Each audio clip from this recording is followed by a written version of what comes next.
কি বললেন আপনি? এক থাপ্পড়ে আপনার 32টা দাঁত ফেলে দেব। ছেলেটা নিজের কানকে বিশ্বাস করতে পারছে না যেন এখনো। বড় বড় চোখে তাকিয়ে আছে। সিঁড়ি দিয়ে নামার সময় গায়ে গায়ে ধাক্কা লাগলে প্রত্যাশাকে চড়েই বলেছিল, কিন্তু প্রত্যাশার ইচ্ছে হলো শয়তানি করার। এই ছেলেটা তাদের নতুন ভাড়াটিয়া আন্টি আঙ্কেলের ছেলে, যাদের কাজ হলো 24 ঘন্টা প্রত্যাশার বাবা মার কানের কাছে গুণধর ছেলের গুণকীর্তন করা। তাই এটাকে দেখলেই গা জ্বালা করে প্রত্যাশার। কিন্তু বাচাধন অতি ভদ্র, তিনি মেয়েদের দিকে তাকানো না। এই যে ধাক্কাটা লাগলো, তখনও সে তাকিয়ে পর্যন্ত দেখেনি, অন্যদিকে তাকিয়েই সরি বলো। আরে বেটা দেখ, একটু তাকিয়ে, কি সুন্দর ডানা কাটা পরি ডানার অভাবে সিঁড়ি বেয়ে উপরে উঠছে।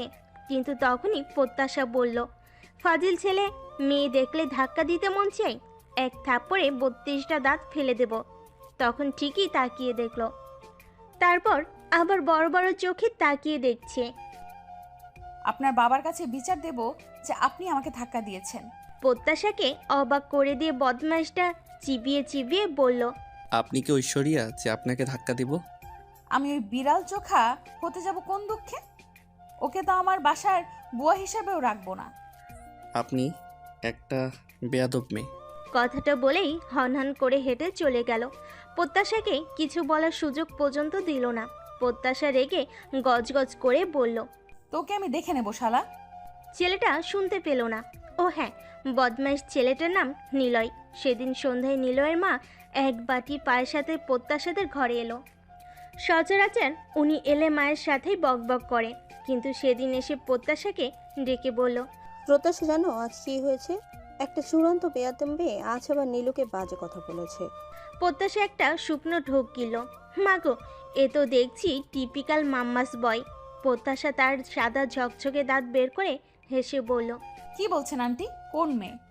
তা তো জানি না, ও তো নাম বলতে পারলো না। এই জন্যই তো তোমার কাছে এলাম। তুমি তো এই বিল্ডিংয়ের সব মেয়েকে চেনো, তুমি একটু খোঁজ নিও তো। প্রত্যাশা তার দাঁত কপাটি বের করে বলল, নিশ্চয়ই আন্টি।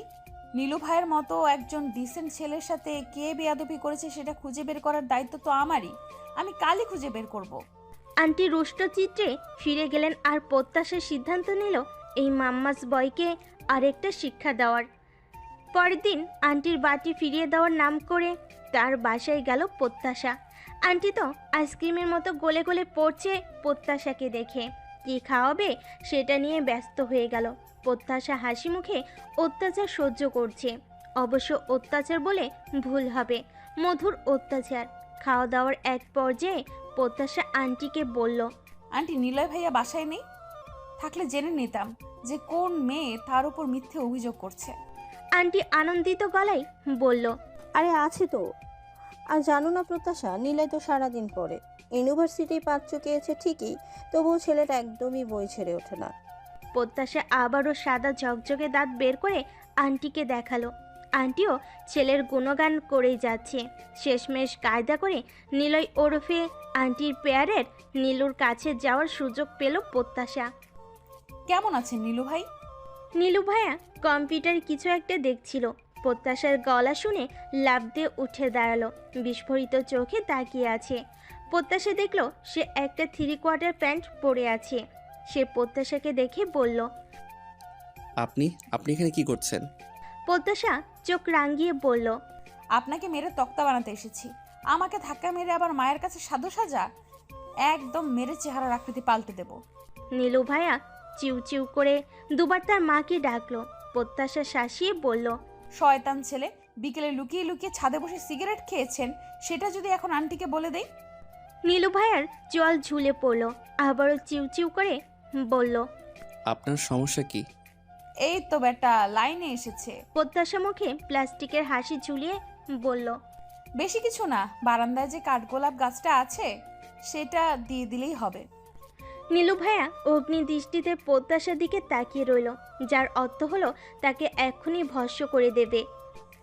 তাহলে যাই আন্টিকে বলি যে আপনার গুণধর ছেলে পড়ার নাম করে বইয়ের মাঝখানে পচা পচা নায়িকাদের ঠ্যাং দেখছিল। এসব মিথ্যে।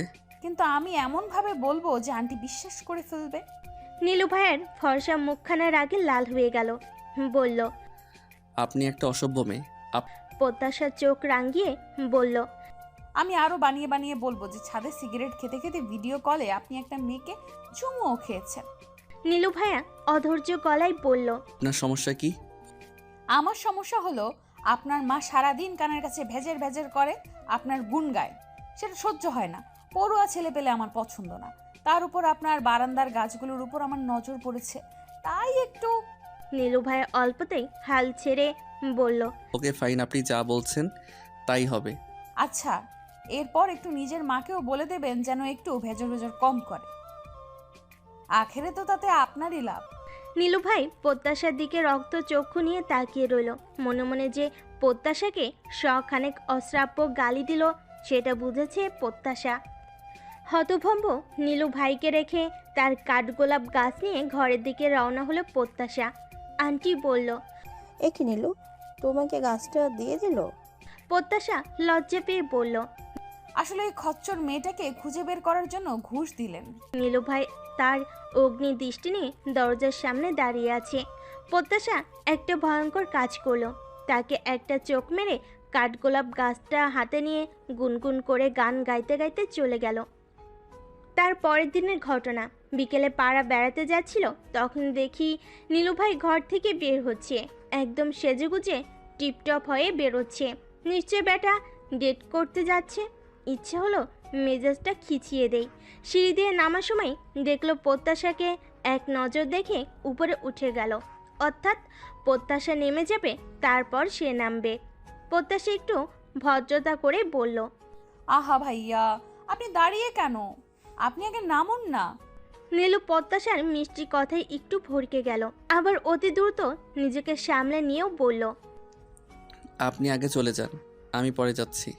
প্রত্যাশা অবাক গলায় বলল, ও মা, তা কি করে হয়? আপনি বড় মানুষ, আপনি আগে যাবেন, আপনার একটা সম্মান আছে না? নীলু চোখ গলগল করে বলল, আচ্ছা, ও হ্যাঁ, আপনি তো বড়দের খুব সম্মান করেন ইতিমধ্যে, তার নমুনা তো এক ঝলক আমি দেখেই নিয়েছি। ওর মেজাজ খিচিয়ে দিতে গিয়ে প্রত্যাশার নিজের মেজাজই খারাপ হয়ে গেল। ইচ্ছে করলো কানের পর্দা ফাটিয়ে দেয়, কিন্তু না। প্রত্যাশা বড় করে নিঃশ্বাস ফেলে বলল, এই বেটা, আপনার কি মনে হয় আপনি ঋত্বিক রোশন? নীলু এবার চোখ বড় করে বলল। তোমার সমস্যা কি? এবার প্রত্যাশার চোখ কপালে ওঠার পালা। মাম্মাস বয় আপনি থেকে তুমিতে নেমেছে। তার মানে তাকে যেমনটি ভেবেছিল বাঁচা ধন তেমন নন। প্রত্যাশা নিজেকে সামলে নিয়ে বলল, এমন মেয়েদের পোশাক পরে কোথায় যাচ্ছেন নীলু ভাই? নীলু ভাইয়ের চোখ কোটো থেকে বেরিয়ে আসার উপক্রম তোতলাতে তোতলাতে বলল। মেয়েদের পোশাক মানে হোয়াট ডু ইউ মিন? প্রত্যাশা দুঃখী গলায় বলল, লাল শার্টে আপনাকে একদম মেয়েদের মতো লাগছে। চোখে এক ফোঁটা কাজল আর ঠোঁটে একটু লিপস্টিক ছুঁয়ে দিলেই এ পাড়ার সব ছেলে প্রেমপত্র লিখতে শুরু করবে। নীলু ভাই বাঘের মতো গর্জন করে উঠল। অতি উত্তেজনায় একটা কথাও স্পষ্ট হলো না। রাগে কাঁপতে কাঁপতে ঘরে ঢুকে ধরাম করে দরজা বন্ধ করলো। প্রত্যাশা মিনিট দুয়েক অপেক্ষা করলো। আফটার অল ভদ্রতা বলেও তো একটা ব্যাপার আছে নাকি। সেদিন সন্ধ্যাবেলা প্রত্যাশার প্রাণের বন্ধু জেরিনদের বাড়ি থেকে ফিরছিল প্রত্যাশা। পাড়ার মোড়েই ফ্ল্যাক্সি লোডের দোকানে দেখলো নীলু ভাই দাঁড়িয়ে আছে। কালো টি শার্ট পরে নেমেছে। অজান্তেই হেসে ফেলল। বেটা তার মানে প্রত্যাশার জন্য শার্ট চেঞ্জ করে নিয়েছে। অথচ লাল শার্টে নীলুকে কত সুন্দর লাগছিল। উফ, এত সুন্দর তো প্রত্যাশার রণবীর কাপুরকেও লাগে না। কেন যে এই বদমাইশিটুকু করতে গেল সে?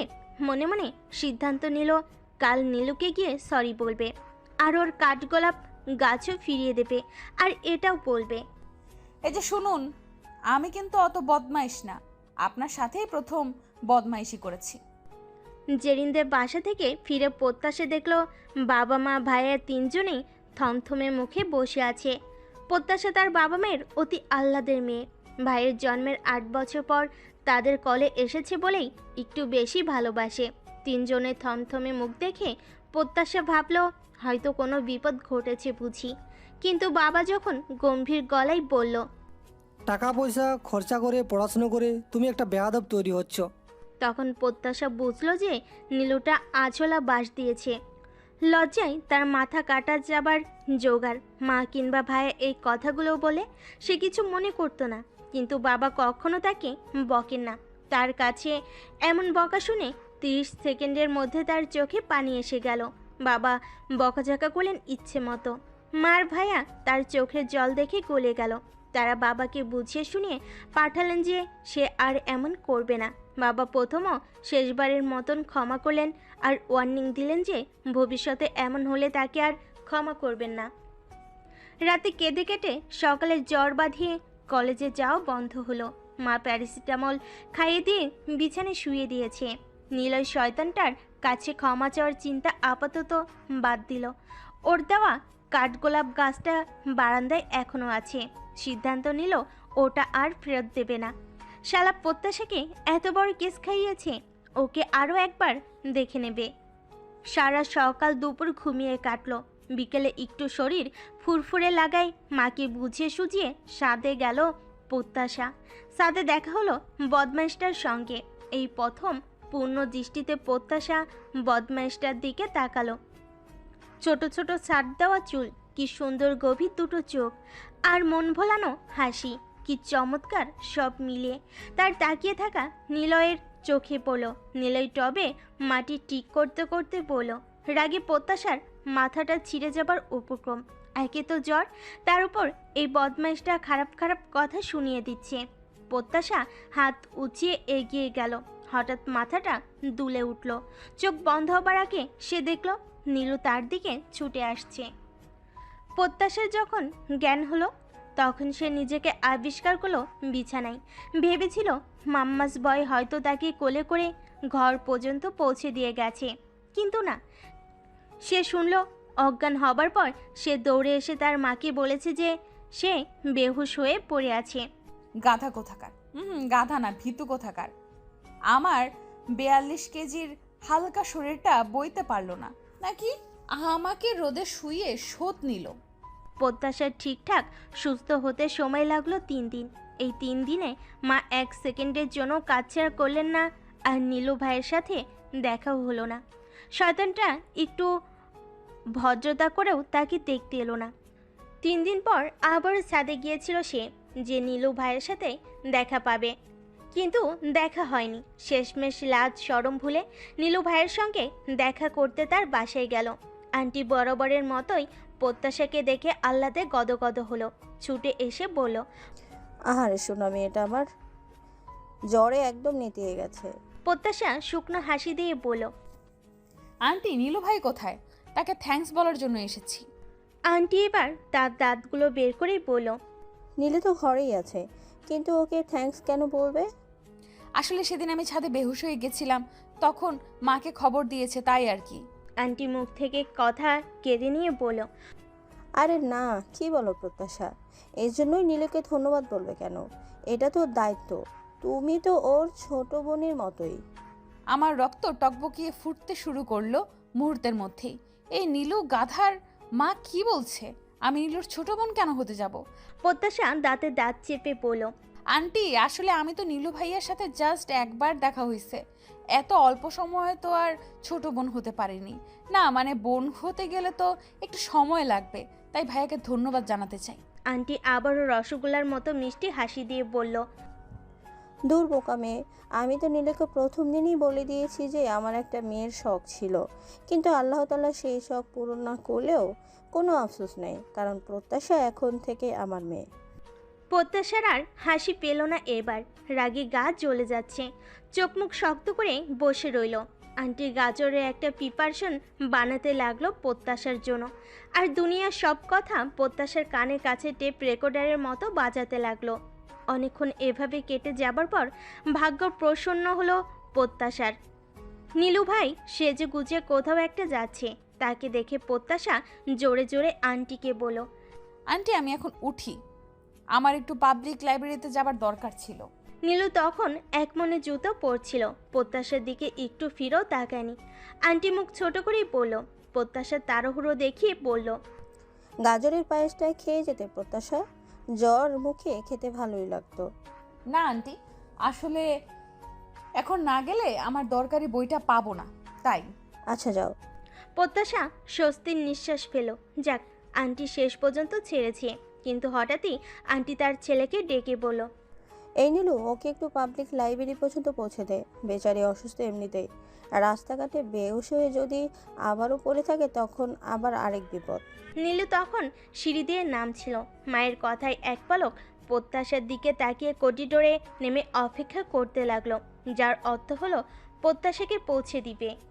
প্রত্যাশা খুশিতে আটখানা হয়ে নামতে শুরু করলো। এমনিতেই বাসা থেকে বেরোনোর সময় একটু সেজেগুজে বেরিয়েছিল, তাই নীলুর পাশে হাঁটতে খুব একটা অসুবিধা হচ্ছিল না। না হলে ওকে হিরো আর তাকে পেতনি মনে হতো। বড় রাস্তায় এসে নীলু ভাই প্রত্যাশার দিকে তাকিয়ে বলল। তোমাকে কি রিক্সা ডেকে দেব? প্রত্যাশা একটু ভাব নিয়ে বলল, কোনো দরকার নেই, আমি নিজে ডেকে নিতে পারবো। As your wish. শুনুন, হ্যাঁ বলো। আপনাকে অনেক অনেক ধন্যবাদ সেদিনের ঘটনার জন্য। কথাটা বলার পর যা ঘটলো সেটার জন্য প্রত্যাশা মোটেও প্রস্তুত ছিল না। নীলু ইবলিশটা তাকে বলল, ইটস ওকে। রাস্তায় একটা কুকুর অসুস্থ হলে আমি চেষ্টা করি তাকেও হেল্প করতে, আর তুমি তো। কথা শেষ করতে দিল না প্রত্যাশা, শাসিয়ে বলল। ওই বেটা, তুই আমাকে কুকুর বললি কোন সাহসে? নীলু বিস্ফোরিত চোখে প্রত্যাশার দিকে তাকিয়ে আছে। চোখ দিয়ে আগুনের ফুলকি বের হয়ে যে কোনো সময় প্রত্যাশাকে ভস্ম করে দেবে এমন অবস্থা। চিউচিউ করা মাম্মাস বয় বাঘের মতো গর্জন করে বলল, হাউ ডেয়ার ইউ। তুই তুকারি করছো কেন? আগে বল, তুই আমাকে কুত্তার সাথে কেন তুলনা করলি? নীলু এবার থতমত খেয়ে বলল, কুত্তা, আই মিন কুকুর বলিনি তোমায়। এক্সাম্পল দিতে কুকুরের রেফারেন্স টানছি। গলার স্বরে যেন মধু জোরে পড়ছে। তার যে বড় রাস্তায় দাঁড়িয়ে ঝগড়া করছে সেটা প্রত্যাশার খেয়াল না থাকলেও নিলয়ের আছে। নিলয় একটু কাছাকাছি এসে পড়ল, okay fine, I am extremely sorry. Public প্লেসে আর সিন ক্রিয়েট করো না প্লিজ। রিক্সা ডাকুন, আর আমি যেখানে যাব আপনিও সেখানে সেখানে যাবেন। আন্টি বলে দিয়েছেন, মনে নেই? নিলয় কথা না বাড়িয়ে রিক্সা ডাকলো। রিক্সায় উঠে এক কোণে চেপে বসলো, আর প্রত্যাশা বসলো গায়ে গা লাগিয়ে। যতবার প্রত্যাশার গায়ের সাথে ওর গা লেগে যায় ততবারই ও পাশে সরে যায়, আর প্রত্যাশা খেপানোর জন্য সেটা আরও বেশি বেশি করছে। লাইব্রেরিতে যতক্ষণ সময় ছিল নিলয় বিরক্ত মুখে দাঁড়িয়েছিল। লাইব্রেরি থেকে বেরিয়ে প্রত্যাশা বলল, বেশি করে ঝাল দিয়ে ফুচকা খেতে ইচ্ছে করছে এখন আমার। বিনা বাক্য ব্যয়ে ফুচকার দোকানে নিয়ে গেল। ফুচকার অর্ডার দিয়ে পাশের চেয়ারে বসে অন্যদিকে তাকিয়ে রইল ভাবলেশীন মুখে। প্রত্যাশা একবার জিজ্ঞেস করেছিল যে, আপনি খাবেন না? ফুচকা আমার সহ্য হয় না। এরপর আরও 2 কিলোমিটার রিক্সা চড়ে গেল আইসক্রিম খেতে। আইসক্রিম খাওয়ার কথা বলে এবার বলেছিল, তোমার না জ্বর? জ্বরের মধ্যে আইসক্রিম খাওয়ার অভ্যাস আছে আমার। আচ্ছা বলে তারপর চুপ করে রইল। ফুচকা আইসক্রিম খেয়ে সন্ধ্যা নামার পরে রিক্সা করে বাসার দিকে রওনা হলো তারা। তখন নিলয়ের একটা ফোন এলো। নিলয় ফোন ধরে ফোনের ওপাশে থাকা একজনকে খুব রিকোয়েস্ট করলো আর একটু অপেক্ষা করতে। ফোনের ওপাশে ছেলে ছিল নাকি মেয়ে সেটা বোঝা গেল না, তবে নিলয়কে বেশ চিন্তিত লাগলো। রিক্সা থেকে প্রত্যাশা নামলেও নিলয় নামলো না। প্রত্যাশা নামতেই রিক্সা অওলাকে বলল, মামা, কোরিয়ার সার্ভিস রোড চলুন তো। তার মানে কুরিয়ার সার্ভিসের লোককেই অত রিকোয়েস্ট করছিল। ইস, আমার তখন খুব খারাপ লেগেছিল। আমি স্বার্থপরের মতো নিলয়ের সান্নিধ্যে থাকার জন্য ওর কাজের ক্ষতি করলাম। কাল এর জন্য সরি বলতেই হবে। এটাই ছিল আমার প্রেমের শুরু। হিরোর মতন দেখতে ছেলেটার প্রেমে শুধু পড়িনি, পরে হাবুডুবুও খেতে শুরু করেছি। টানা কয়েকদিন প্রত্যাশার খাওয়া ঘুম পড়াশোনা কিছুই হলো না। জীবনের প্রথম প্রেম এসেছে, তাও আবার একখানা বসন্তের সব রং নিয়ে এসেছে। ভাবা যায় কলেজ পড়াশোনা, আড্ডা, হই হুল্লোড়ে বাইরে প্রত্যাশার সকাল শুরু হয় নিলয়কে ভেবে, আবার রাতও শেষ হয় নিলয়কে ভেবে। এটা ওটা ছুতে নিলয়দের বাড়িতে যেত এক নজর দেখবে বলে। তবে ঝগড়াঝাটি লেগ পুলিং একদম ছেড়ে দিয়েছে সে। তার বদলে একটু ভালো মেয়ে হবার চেষ্টা করছে। আফটার অল নিলয় ভালো ছেলে বলে কথা। ও হ্যাঁ, নিলয় কিন্তু একদম তার মতো না, বরং পুরোপুরি তার উল্টো। নিলয় বুয়েট থেকে ট্রিপল ইতে পাশ করেছে, এখন হায়ার স্টাডির জন্য দেশের বাইরে যেতে চায়। আর সে কোনো রকম উচ্চ মাধ্যমিক পাশ করে পাড়ার কলেজে পড়ছে। এই ব্যাপারটা দুদিন খুব পীড়া দিয়েছে তাকে। তার উপর দেখতে শুনতেও আহামরি না, চোখে কাজল না দিলে চোখটাও অত ভালো লাগে না। নিলয় কি করে প্রত্যাশার প্রেমে পড়বে? যতবার এটা ভেবেছে ততবারই প্রত্যাশার চোখ ফেটে জল আসতে চাইছে। তারপর নিজেকে সান্ত্বনা দিতে পড়ল। থাক প্রত্যাশা, কি হয়েছে তোর? ভালো রেজাল্ট নেই, পড়াশোনা নেই, অনেকেরই তো থাকে না। আর তাছাড়া দেখতেও বা খারাপ কই? এই যে হাসলে গালে সুন্দর একটা টোল পড়ে, তাছাড়া ঠোঁটের তিলটাও তো মারাত্মক রকম সুন্দর। তাছাড়া তুই কি ভুলে গেছিস যে কলেজে পড়ার সময় তো কত ছেলেরা পাগল ছিল? এই আত্মবিশ্বাস নিয়ে আবার নিলয়কে নিয়ে স্বপ্ন দেখতে শুরু করলো প্রত্যাশা। একদিন বিকেলে প্রত্যাশা এক বাটি পায়েস নিয়ে হাজির হলো নিলয়দের বাসায়। দরজা খুলো নিলয় নিজেই। দরজাটা খুলে ধরাম করে বন্ধ করে দিল। প্রত্যাশা হতভম্ব হয়ে দাঁড়িয়ে রইল। বেশি সময় লাগেনি দ্বিতীয়বার দরজা খুলতে। দরজা খুলে নিলয় বলল, আম্মু বাড়িতে নেই? প্রত্যাশা অতি কষ্টে হাসি চাপিয়ে রাখলো। নিলয়ের প্রথমবার দরজা বন্ধ করার কারণ হলো ও একটা হাতা কাটা গেঞ্জি পরেছিল, তাই দরজা বন্ধ করে অতি দ্রুত হাতাওয়ালা গেঞ্জি পরে আবারও দরজা খুলেছে। প্রত্যাশা স্মিত হেসে বলল, মা পায়েস পাঠিয়েছে তো, তাই এলাম। আচ্ছা বলে ভিতরে ঢুকতে জায়গা করে দিল। প্রত্যাশা ভিতরে ঢুকে বাটিটা টেবিলের উপর রাখলো। দেখলো নিলয় এখনো দরজার সামনে দাঁড়িয়ে আছে, অর্থাৎ তাকে বসতে না বলে বিদায় করবে। আর প্রত্যাশাও একটা চূড়ান্ত গাধা শ্রেণীর মানুষ। কি দরকার ছিল বলার যে মা পাঠিয়েছে তাই এসেছি? এটা বলেই তো ফ্যাসাদে পড়েছে। প্রত্যাশাকে টেবিলের পাশে দাঁড়িয়ে থাকতে দেখে নিলয় বলল, তুমি কি কিছু বলবে? কি বলবো? না মানে মা তো নেই। যদি আম্মুকে কিছু বলতে চাও আমাকে বলে যেতে পারো, আমি আম্মুকে বলে দেব। না, আমি তো আন্টির কাছে আসিনি, আমাকে মা পাঠিয়েছে তাই এসেছি। আবারও সেই একই ভুল করলাম। এরপর তো আর এখানে কোনো বাহানায় থাকাও যাবে না। আচ্ছা, আন্টিকে থ্যাঙ্কস বলে দিও। কথাগুলো যেন একটু জোর করেই বলেছিল।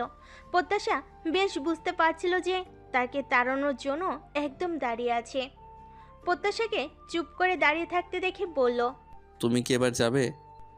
প্রত্যাশার ফুরফুরে মেজাজটা মুহূর্তেই খারাপ হয়ে গেল। শয়তানটা প্রত্যাশাকে সরাসরি চলে যেতে বলছে। এত অভদ্রতা, কি লজ্জার ব্যাপার। কেন, আমি থাকলে বুঝি অসুবিধা? হ্যাঁ। কত বড় শয়তান, আবার বলে কি না হ্যাঁ। প্রত্যাশা কোমরে হাত দিয়ে ওর দিকে ভালোভাবে চেয়ে বলল, কি অসুবিধে শুনি? তোমার মতো ডেঞ্জারাস মেয়ে আশেপাশে থাকা মানেই তো অসুবিধে। এই কথাটা একদম স্বাভাবিক গলায় বলল, অথচ প্রত্যাশা কত আয়োজন করে ওর জন্য পায়েস রেঁধে নিয়ে এসেছে। দুপুরে ভাত পর্যন্ত খায়নি প্রত্যাশা। মাকে বলেছে ভাত খেতে ইচ্ছে করছে না, একটু পায়েস রাঁধি। আর এই ছেলে তাকে ইনিয়ে বিনিয়ে বিদায় হতে বলছে। একেই বলে যার জন্য করি চুরি সেই বলে চোর। প্রত্যাশা রাগী গলায় বলল, আপনি চূড়ান্ত রকম অভদ্র একটা লোক। দেখতে যত সুন্দর, ব্যবহার তত পচা। একটা মানুষ এত কষ্ট করে পায়েস রেঁধে নিয়ে এসেছে, আর আপনি তাকে বিদায় করে দিচ্ছেন? একটু ম্যানার্স নেই। কিন্তু তুমি যে বললে আন্টি পায়েসটা পাঠিয়েছে। প্রত্যাশার থোতা মুখ ভোতা হয়ে গেছে। আমতা আমতা করে বলল, মা পাঠিয়েছে তাতে কি? রান্না তো আমি করেছি। নীলয় ঠোঁট টিপে মাথা নেড়ে বলল, কিন্তু আন্টি আর আম্মু তো একসাথে বেরিয়েছিল, আন্টি ফিরে এসেছে। ইস, মা যে আন্টির সাথে বেরিয়েছে সেটা তো জানা ছিল না। ভালো রকম কেস খেলাম। আমি রাগ দেখিয়ে বললাম, আপনার কি মনে হয় আপনি হিরোর মতো দেখতে যে আমি আপনার সাথে গল্প করার জন্য বাহানা খুঁজতে এসেছি? না, আমার সেটা মনে হয় না। কিন্তু তুমি তো এইমাত্র বললে যে আমি দেখতে অনেক সুন্দর, দ্যাট মিন্স আমার লুক হিরোর মতো। আপনি একটা অসভ্য, অভদ্র লোক, আর মোটেও দেখতে সুন্দর না। সেদিন আপনার সাথে এক রিকশায় বসে লজ্জায় আমার কতটা মাথা কাটা গেছে। আমার সব বান্ধবীরা ছি ছি করেছে যে কেন আমি আপনার সঙ্গে রিকশায় চড়েছি। আর জানেন কত ছেলেরা আমার জন্য পাগল। আমাদের ক্লাসের তুষার তো হাত কেটে আমার নামের অক্ষরও লিখেছে। হ্যাঁ, জেনে নিলাম, ভালো করে নোট করে রাখবো। যদি পরীক্ষা এসে যায় তখন ফটাফট লিখে 10 নম্বর পেয়ে যাব। থ্যাংক ইউ সো মাচ প্রত্যাশা। এই অপমানের পর ওখানে থাকার আর মানেই হয় না। আমি চলে এলাম। ঘর থেকে বেরোতেই বলল, আঙ্কেল আন্টির জন্য খুব খারাপ লাগে, একমাত্র মেয়ে তাদের, অথচ মাথার স্ক্রু ঢিলে। আপনার খবর আছে। আপনার বাবা মাকে এইসব বলবো। তাদের ভালো ছেলের গুণকীর্তন সব বলবো। আমার গুণকীর্তন আম্মু আব্বুকে সবাই বলে, তুমি বললে তাতে তারা মাইন্ড করবে না সম্ভবত। কথা শেষ করে দরজা বন্ধ করে দিল। রাগে প্রত্যাশার মাথা ব্যথা শুরু হয়ে গেছে। কি বাজে ব্যবহার করলো তার সাথে। অথচ সে ভেবেছিল আলা ভোলা টাইপের ছেলে, এ তো দেখছে শয়তানেরও বাপ। নেহাত প্রেমে পড়ে গেছে বলে ছাড় দিল, না হলে দেখিয়ে দিত how many paddy how many rice. পুরো একদিন নিলয়ের সাথে দেখা হলো না। এদিকে প্রত্যাশা ভিতরে ভিতরে ছটফট করছে এক নজর দেখার জন্য। কিন্তু কি অজুহাতে যাবে? তাছাড়া যে অপমান করেছি, তারপর গেলে ব্যাপারটা নিজের জন্যই লজ্জাকর। তাই কারণে অকারণে নিচে যাবার জন্য ওদের বাসার সামনে দিয়ে যাচ্ছে। 4 বার ছাদেও গেছে, ফোন নাম্বারও নেই যে একটা ফোন করবে। এইটা একটা মস্ত বড় ভুল হয়ে গেছে। ফোন নাম্বারটা নেওয়া উচিত ছিল তার। ফেসবুকে নিলয় লিখে সার্চ দিল, শত শত নিলয় এলো, অথচ শয়তানটাকে পেল না। বারান্দায় দাঁড়িয়ে রইল যে দোকানে গেলে একটু দেখতে পাবে, কিন্তু সেটাও হলো না। শেষমেশ না পেরে লজ্জা শরম গুলে খেয়ে ওর বাসায় গেল পায়েসের বাটি ফেরত আনার অজুহাতে। আন্টি সবসময়ের মতো গল্প জুড়ে দিল। কথায় কথায় জিজ্ঞেস করলো নিলয় পায়েস খেয়েছি কিনা। আন্টি বলো খায়নি। এবার প্রত্যাশার সত্যি সত্যি খারাপ লাগতে শুরু করলো। যত দিন যাচ্ছিল প্রত্যাশার অস্থিরতা তত বেড়েই যাচ্ছিল। প্রত্যাশা নিলয়কে বোঝানোর চেষ্টা করতো যে প্রত্যাশা ওকে ভালোবেসে ফেলেছে, কিন্তু সে বান্দা তাকে দেখলে এড়িয়ে চলে। সিঁড়ি দিয়ে নামতে গেলে যদি তাকে দেখে তাহলে হয় নিচে নেমে দাঁড়িয়ে থাকে, না হলে সোজা ঘরে চলে যায়। এই ব্যাপারটা প্রত্যাশাকেও খুব অস্বস্তিতে ফেলেছিল। প্রত্যাশা কি একটু বাড়াবাড়ি রকমের খারাপ ব্যবহার করে ফেলেছে ওর সাথে, যে ও তাকে এভাবে এড়িয়ে চলে? রোজই বিকেলে আন্টির সাথে গল্প করতে যায় ঠিকই, কিন্তু ওর সাথে প্রত্যাশার দেখা হয় না। ও ঘরে দরজা বন্ধ করে পড়াশোনা করে, নাকি ইচ্ছে করে প্রত্যাশার জন্য ঘর থেকে বের হয় না, তা প্রত্যাশা জানে না। এভাবে অনেকগুলো দিন চলে গেল। একটা সময়ে প্রত্যাশার মনে হলো সে একটু বেশি গায়ে পড়া আচরণ করছে বলে ও প্রত্যাশাকে এমন এড়িয়ে চলছে। ব্যাপারটা প্রত্যাশাকে আরও বেশি পীড়া দিচ্ছে। প্রত্যাশার অস্থিরতা ঘরের মানুষের চোখে পড়ল। বাবা ব্যস্ত মানুষ, তাই তার চোখে না পড়লেও মায়ের চোখে পড়েছে। মা একদিন জিজ্ঞেস করলো, নিলয়দের বাসায় রোজ রোজ কেন যাস প্রত্যাশা? প্রত্যাশা একটা কিছু বলে মাকে ম্যানেজ করার চেষ্টা করে, তবু মা অন্য চোখে তাকায়। ভাইয়াও জানতে চাই সে কোনো কিছু নিয়ে প্রবলেমে আছে কিনা, কিন্তু কাউকে ঠিকঠাক উত্তর দিতে পারে না প্রত্যাশা। একটা সময় মনে হয় কাউকে প্রত্যাশার মনের কথাগুলো বলা দরকার, না বলতে পারলে দম বন্ধ হয়ে মরে যাবে। তখন ছুটে গেল কলেজের বন্ধু ইলার কাছে। সব শুনে ইলা বলল, শোন প্রত্যাশা, আমার মনে হয় ওর গার্লফ্রেন্ড আছে। আরে ও তো শহরের ছেলে, একটা স্মার্ট গার্লফ্রেন্ড না থেকে পারে না।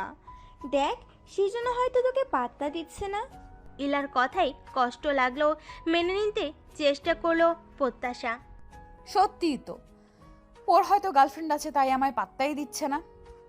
চেষ্টা করলাম নিলয়কে মন মস্তিষ্ক সব জায়গা থেকে ঝেড়ে ফেলতে, কিন্তু সেটা আমার জন্য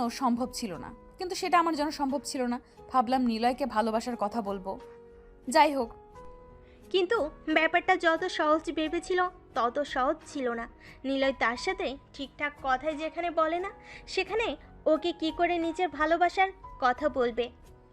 এক বিকেলে আন্টির সাথে গল্প করতে করতে হঠাৎ প্রত্যাশা বলল, আন্টি, আমার একটা সাবজেক্টের কিছু ব্যাপার জানার দরকার ছিল, একটু কি নিলয় ভাইয়ের সাথে কথা বলা যাবে? আন্টি চোখ কপালে তুলে বলল, ও মা, এ কি বলছো? কেন যাবে না? যাও, নিলয় তো ঘরেই আছে। প্রত্যাশা আমতা আমতা করে বলল। আন্টি, আপনি একটু নিলয় ভাইয়াকে বলে দিলে ভালো হয়। আন্টি প্রত্যাশার কথা শুনলেন, প্রত্যাশাকে নিয়ে নিলয়ের ঘরে গেলেন। নিলয় এক মনে কম্পিউটারে কিছু একটা দেখছিল। আন্টি গিয়ে বলল, একে নিল, প্রত্যাশার নাকি কোনো একটা সাবজেক্ট খুব সমস্যা, একটু দেখিয়ে দে না ওকে। নিলয় সরু চোখে তাকালো। আন্টি অপেক্ষা করলো না, চলে গেলেন। প্রত্যাশা তখনও সেখানে দাঁড়িয়ে রইল। এই প্রথম তার কেমন যেন অন্যরকম অনুভূতি হচ্ছে। নিলয় প্রত্যাশার দিকে জিজ্ঞাসু চোখে তাকিয়ে বলল, তুমি না বিজনেস স্টাডিজে পড়ছো, আমি কি করে তোমার প্রবলেম সলভ করে দেব?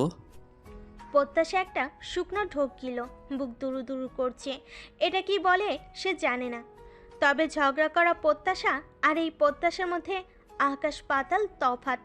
আসলে আমি মিথ্যা বলেছি, আপনার সঙ্গে আমি অন্য কথা বলতে এসেছিলাম। নিলয় চোখ মুখ শক্ত করে বলল, মিথ্যে বলা আমি পছন্দ করি না। I hate lying and I liar. মুহূর্তের মধ্যেই সব অনুভূতি উবে গেল প্রত্যাশার। বুক দুরু দুরু, অন্যরকম ফিলিংস সব। প্রত্যাশার চোখ পাকিয়ে বলল, আর আপনি বুঝি সত্যবাদী যুধিষ্ঠির?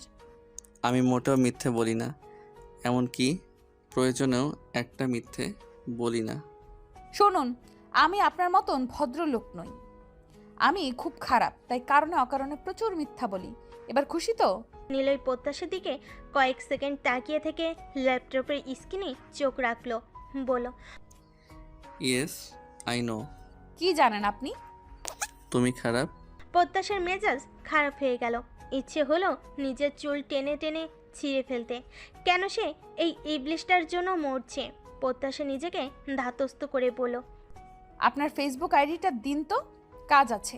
নিলয় এমন ভাব করলো যেন সে কিছুই শুনতে পেল না। প্রত্যাশা আবারও বলার পর একটা কাগজে লিখে দিয়ে নিজের কাজে মন দিল। প্রত্যাশার আজ আকাশে ওড়ার দিন। ফেসবুকে নিলয়কে যখন তখন জ্বালিয়ে মারবে এই খুশিতে নাচতে নাচতে ঘরে ফিরে এলো। ফেসবুকে লগ ইন করে নিলয়ের আইডিতে ফ্রেন্ড রিকোয়েস্ট পাঠিয়ে প্রোফাইল স্ক্রল করতে সব আনন্দ মাটি হয়ে গেল। প্রতিটা ছবিতে একটা কমন মেয়ে আছে। দুজনেরই বেশ হাসি খুশি ছবি প্রায় ছবিতেই। একটা ছবিতে দেখলো একটু বেশি ঘনিষ্ঠ হয়ে আছে। প্রত্যাশার মেজাজটা খারাপ হয়ে গেল। ফোনটা বিছানায় ছুঁড়ে মেরে কতক্ষণ মাথা চেপে বসে রইল। প্রত্যাশা 100% শিওর ছিল যে ওটা ওর গার্লফ্রেন্ড। যদিও মনে মনে এমন আশঙ্কা ছিল, তবুও এতে কেন রাগ লাগছে বুঝলো না সে। মাথাটা দপদপ করছে তার, কোনো কিছুতেই শান্তি পাচ্ছে না। শেষমেশ আবারও নিলয়ের প্রোফাইলে ঢুকলো। শালার বেটা ততক্ষণে ফ্রেন্ড রিকোয়েস্ট অ্যাকসেপ্ট করে নিয়েছে, তাই রাগ খানিকটা কমলো। তবুও মাথা ঠান্ডা করার জন্য ভয়ঙ্কর একটা কাজ করলো প্রত্যাশা। নিলয়ের প্রোফাইল থেকে ঢংকারা মেয়েটার আইডি খুঁজে পেয়ে একটা মেসেজ দিল। চুন্নিটাকে লিখলো, আপু প্লিজ, আমার হবু হাজবেন্ডের সাথে হা হা হু হু করে ছবি তুলবেন না। এইসব আসলে ঠিক না। আমি ছোট মানুষ, আমার হৃদয়ও ছোট। আমার হৃদয় এসব একসেপ্ট করতে পারছে না। মেসেজটা লিখে মনে মনে এত শান্তি পেল যা বলে বোঝাতে পারবে না প্রত্যাশা। রুষ্ট চিত্রে আলু পটলের তরকারি দিয়ে এক থালা ভাত শেষ করে এসে লম্বা ঘুম দিল। সকালে দেখলো শাকচুনি মেসেজ দিয়েছে, লিখেছে, কে তুমি? আকপিস না ভেবেই প্রত্যাশা লিখে দিল, যার সঙ্গে আপনি প্রায় ক্লোজ হয়ে ছবি তোলেন। এই মেসেজটা লিখে নিলয়ের একটা ছবিও সেন্ড করলো। তারপর চুনিটাকে ব্লক করে দিল। কিছুক্ষণ বিছানায় গড়াগড়ি খেয়ে ডাইনির মতো হাসলো। মেজাজটাও বেশ ফুরফুরে আছে প্রত্যাশার। অনেকদিন পর সেজে গুজে কলেজে গেল। বন্ধুদের সবাইকে ফুচকার ট্রিট দিল। সবাই জিজ্ঞেস করলো কিসের ট্রিট। তখন মনে মনে একটা চাপা আনন্দ অনুভব করলেও কাউকে কিছু বলতে পারলো না প্রত্যাশা। কিন্তু কলেজ থেকে ফেরার পর যে অন্য কিছু অপেক্ষা করবে সেটা বুঝে উঠতে পারেনি প্রত্যাশা। প্রত্যাশা বাড়ি ফিরল বিকেলের পর। ঘরে ঢুকতেই মা বললেন নিলয় নাকি তাকে দুবার খুঁজে গেছে। প্রত্যাশার হঠাৎই কেন যেন ভয় লাগতে শুরু করলো। এই ভয়টা সারাদিন ছিল না, কিন্তু যখন শুনলো নিলয় তাকে খুঁজেছে তখনই মনে হলো সামনে প্রত্যাশার জন্য খারাপ কিছু অপেক্ষা করছে। যত সময় যেতে লাগলো ভয় তত বাড়তে লাগলো। এখন তার মনে হলো যে সে একটু বেশি বাড়াবাড়ি করে ফেলেছে। এতটা বাড়াবাড়িও বোধহয় করা উচিত হয়নি। নিলয় তৃতীয়বার প্রত্যাশাকে ডেকে পাঠালো ছাদে। ডাকতে আন্টিকে পাঠালো। আন্টি ডাকতে এলে মা কেমন যেন একটু তেরা চোখে তাকিয়ে দেখছিল। মায়ের অবশ্য আগে থেকেই কিছুটা সন্দেহ হয়েছিল। যাই হোক, প্রত্যাশা অবশ্য ওসব নজর দেওয়ার অবস্থায় ছিল না।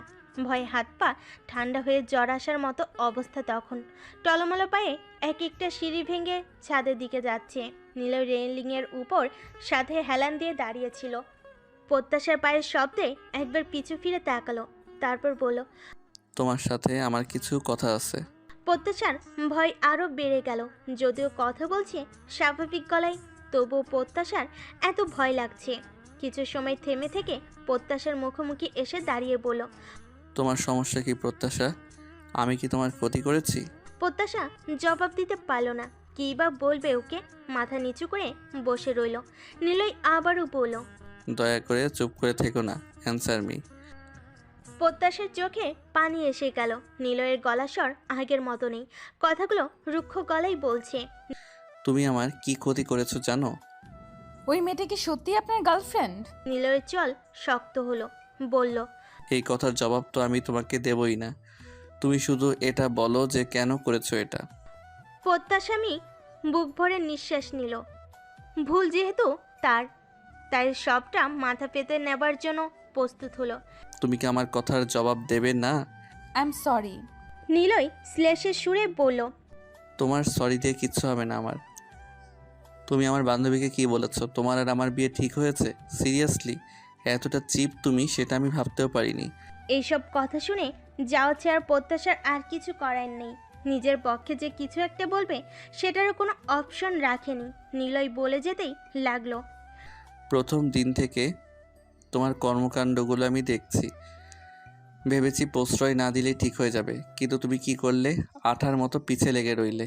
আচ্ছা, আমি যে তোমাকে ইগনোর করছি এইটুকু বোঝার মতো ঘিলু তোমার মাথায় নেই? আপনাকে তো সরি বলছি, তাতে কি হবে না? পায়ে ধরে ক্ষমা চাইতে হবে।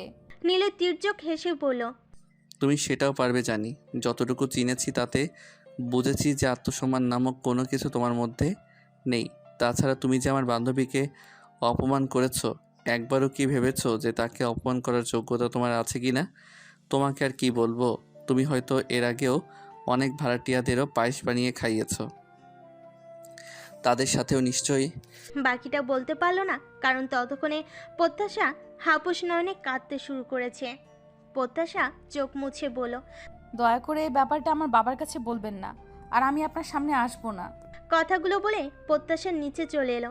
ভাগ্য ভালো ছিল যে মা আর আন্টির সামনে পড়েনি, না হলে তারাও তাকে প্রশ্নবাণে জর্জরিত করে ফেলতো। প্রত্যাশা নীলয়কে ফেসবুকে ব্লক করলো। ফেসবুক থেকে যে ছবিগুলো সেভ করে রাখছিল সেগুলো ডিলিট করে দিয়েছে। নীলয়ের কথাগুলো তিক্ত হলেও সত্যি যে আত্মসম্মান খুইয়ে নীলয়ের পিছনে ছুটছিল, তাই নীলয় নামক অধ্যায়টা বাদ দেওয়ার জন্য পণ করলো। চেষ্টা করলো স্বাভাবিক হতে, নিজেকে ব্যস্ত রাখার জন্য। ক্লাস না থাকলেও কলেজে গিয়ে বসে থাকতো। অনেকটা সময় লাইব্রেরিতে বই পড়ে কাটাতে লাগলো। ইদানিং কথাবার্তাও কম বলতে চেষ্টা করছে। মা ভাইয়া প্রত্যাশার এই পরিবর্তনটা লক্ষ্য করেছে। ভাইয়া একদিন ডেকে জিজ্ঞেস করলো কোনো সমস্যা আছে কি না। মোট কথা ইনিয়ে বিনিয়ে জিজ্ঞেস করেছিল যে প্রেম টেম আছে কি না। প্রত্যাশা আশ্বস্ত করে বলল যে সে ঠিক আছে। জানি না তারা কতটুকু বিশ্বাস করেছে, কিন্তু সে ঠিক থাকতে চায়। এক বিকেলে আন্টি এসে মায়ের কাছে অভিযোগ করলো প্রত্যাশা কেন আর আগের মতো তার সাথে গল্প করতে যাচ্ছে না। মা প্রত্যাশাকে ডেকে আন্টির হাতে ধরিয়ে দিল। আন্টি তার কথা ঝুড়ি নিয়ে প্রত্যাশার সামনে বসলেন। প্রত্যাশা চুপচাপ শুনতে লাগলো। আন্টি কথায় কথায় জিজ্ঞেস করলেন কেন যায় না সে, নীলে কিছু বলেছে কিনা। প্রত্যাশা এড়িয়ে যায়। হঠাৎ প্রত্যাশার মনে হলো নীলয়ের কাঠগোলাপ গাছটা ফিরিয়ে দেওয়া উচিত। আন্টিকে ফিরিয়ে দিয়ে সে অবাক গলায় বলল, তোমার কি হয়েছে প্রত্যাশা? নিলয় ওই দিন ছাদে তোমারে কিছু বলছিল, তারপর থেকে তুমি আর যাও না আমার কাছে। প্রত্যাশা হেসে বলল, না আন্টি, আসলে ওই যে বলছিলাম না কিছু সাবজেক্টে আমার দুর্বলতা আছে, সেগুলোর জন্য এক্সক্লুসিভ নোট দিয়েছে। আন্টি সরল মনে বিশ্বাস করলেন। আবার ছেলের গুণকীর্তন শুরু করলেন। প্রত্যাশা চুপচাপ শুনে গেল। আন্টির নিশ্চয়ই বলতে পেরে অনেক ভালো লাগে, তাই যতক্ষণ থাকলেন ততক্ষণ শুধু ছেলের সুনামই করলেন। যাওয়ার সময় বলে গেলেন, প্রত্যাশা শোনো, সামনের সপ্তাহে নীলুর বন্ধুরা আসবে, এখানে নাকি ঘুরতে আসবে। প্রত্যাশা আস্তে করে বলল। আচ্ছা। আন্টি কাঠগোলাপ গাছ নিয়ে চলে গেলেন। যদিও নিতে চাইনি, প্রত্যাশা বলেছে যে আন্টি আমি নিজে ঠিকঠাক যত্ন নিতে পারি না, কাঠগোলাপ গাছের যত্ন কি করে নেব বলুন? আন্টি হাসলেন। এর পরের দিন আন্টি কাঠগোলাপ গাছ সমেত ফেরত এলেন, বলেন, নীলু বলছে এটা তোমাকে যখন দিয়েছে তখন আর ফেরত নেবে না, তাই নিয়ে এলাম। প্রত্যাশা কিছু বলো না। মা ওখানে বসা ছিল তাই কথা আর এগোয়নি। তবে মা জেরা করেছেন ঘটনা জানার জন্য। প্রত্যাশা দীর্ঘশ্বাস ফেলে মাকে বলল, আমি নিলয়কে খেপিয়েছি বলে নিলয় আমাকে কথা শুনিয়েছে। বিস্তারিত কিছু বলেনি অবশ্য। মা এরপর আর কিছু জিজ্ঞেস করেনি, শুধু বলেছে, কথা বলিস না তো ওই ছেলের সাথে, পড়াশোনা ভালো বলে একটু বেশিই দেমাগ। দেখিস না সেদিন কিভাবে তোর বাবাকে নালিশ করলো। প্রত্যাশা শুধু হাসলো, মনে মনে বলল, মা তোমার মেয়ে কি করেছে সেটা জানলে আর এই কথাগুলো বলতে পারতে না। 2-3 দিন পরের ঘটনা। প্রত্যাশা বাসা থেকে কলেজের উদ্দেশ্যে বের হবার পরপর বৃষ্টি শুরু হলো। এমন একটা জায়গায় বৃষ্টি শুরু হলো যেখানে রিক্সা পাওয়া মুশকিল। ভেজার ভয়ে দৌড়ে দোকানের চাউনিতে যাবার সময় জুতোটা গেল ছিঁড়ে। ছেঁড়া জুতো পরে হাঁটতে গিয়ে বেকাতেই পা কেটে গেল। এদিকে ভিজে অবস্থা খারাপ হয়ে গেছে। এই অবস্থায় কলেজে যাওয়াও সম্ভব না। বাসায় ফেরার সিদ্ধান্ত নিল মনে মনে, কিন্তু বাসায় ফিরতে হলেও রিক্সা নিতে হবে, তাই অপেক্ষা করছিল। হঠাৎ দেখে একটা রিক্সা এসে থামলো। নিলয় সেই রিক্সা থেকে নেমে প্রত্যাশাকে বলল, প্রত্যাশা বাসায় যাবে, তাহলে রিকশায় উঠে পড়ো। ইটস ওকে, আমি ম্যানেজ করতে পারবো। আকাশের অবস্থা ভালো না, বৃষ্টি সহজে থামবে বলে মনে হয় না। ঠিক আমার সমস্যা নেই এভাবে দাঁড়িয়ে থাকতে। নিলয় প্রত্যাশার পায়ের দিকে তাকালো। আঙ্গুল থেকে এখনো চুইয়ে চুইয়ে রক্ত পড়ছে। সেটা দেখে বলল, আছে, তুমি একাই রিকশায় যাও, আমি তোমার সাথে যাব না। আমি বাসায় যাব না, কলেজে যাব। এই বলে বৃষ্টির মধ্যে খুঁড়িয়ে খুঁড়িয়ে হাঁটতে শুরু করলো। নিলয় সম্ভবত পলকহীন চোখে প্রত্যাশার দিকে তাকিয়েছিল। বৃষ্টিতে ভিজে পায়ে ব্যথা নিয়ে প্রত্যাশা যখন বাসায় ফিরল, তখন দেখলো নিলয় মাত্র বাসার গেটে নেমেছে। তাকে দেখে বিস্মিত চোখে একবার তাকালো। প্রত্যাশা সেই দৃষ্টি উপেক্ষা করে খুঁড়িয়ে খুঁড়িয়ে উপরে উঠল। পিছনে নিলয় তাকিয়েছিল হয়তো। প্রত্যাশা একবারও পিছু ফিরে দেখলো না। পায়ে ব্যথা নিয়ে নাজেহাল অবস্থায় কাটলো কয়েকটা দিন। অসময়ে বৃষ্টি পানি গায়ে লাগায় জ্বর জ্বর ভাবও হয়েছে, তাই বাসা থেকে একদম বের হলো না প্রত্যাশা। আন্টি এলেন খোঁজ নিতে। সব সময়ের মতো গল্প করে আবারও চলে গেলেন।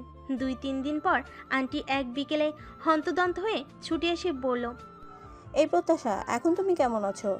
জি আন্টি ভালো। শোনো, রাতে কিন্তু তুমি আমাদের বাসায় খাবে। নীলুর বন্ধুরা এসেছে, ওদের জন্য টুকটাক রান্না বান্না করবো, বুঝলে? তুমি এসো। সেই বৃষ্টির দিনের পর নিলয়ের সাথে প্রত্যাশার আর দেখা হয়নি।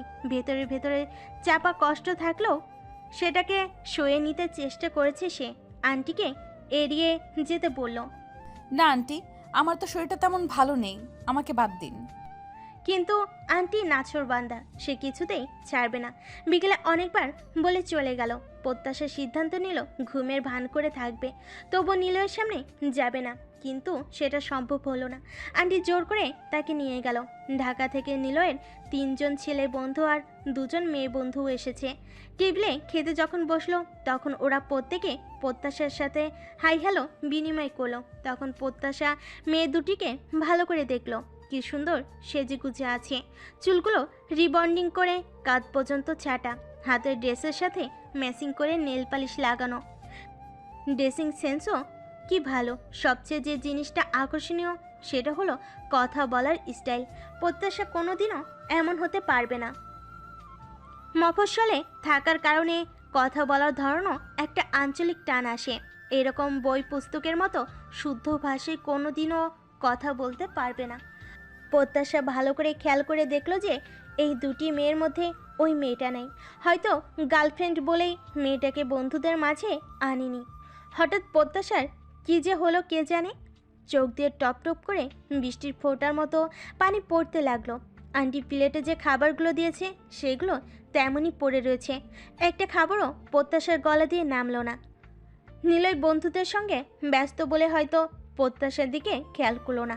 প্রত্যাশা উঠে হাত ধুতে গেলে আন্টি অবাক গলায় বলল, এ কি প্রত্যাশা, তুমি তো কিছু খেলেই না। ভালো লাগছিল না আন্টি। আন্টি প্রত্যাশার ভেজা চোখ দেখে আটকে ওঠা গলায় জিজ্ঞেস করলো। কি হয়েছে তোমার? প্রত্যাশা হেসে বলল। আমার শরীরটা ভালো নেই আন্টি, আমি বাসায় যাই। নিলয় মায়ের উদ্দেশ্যে বলল।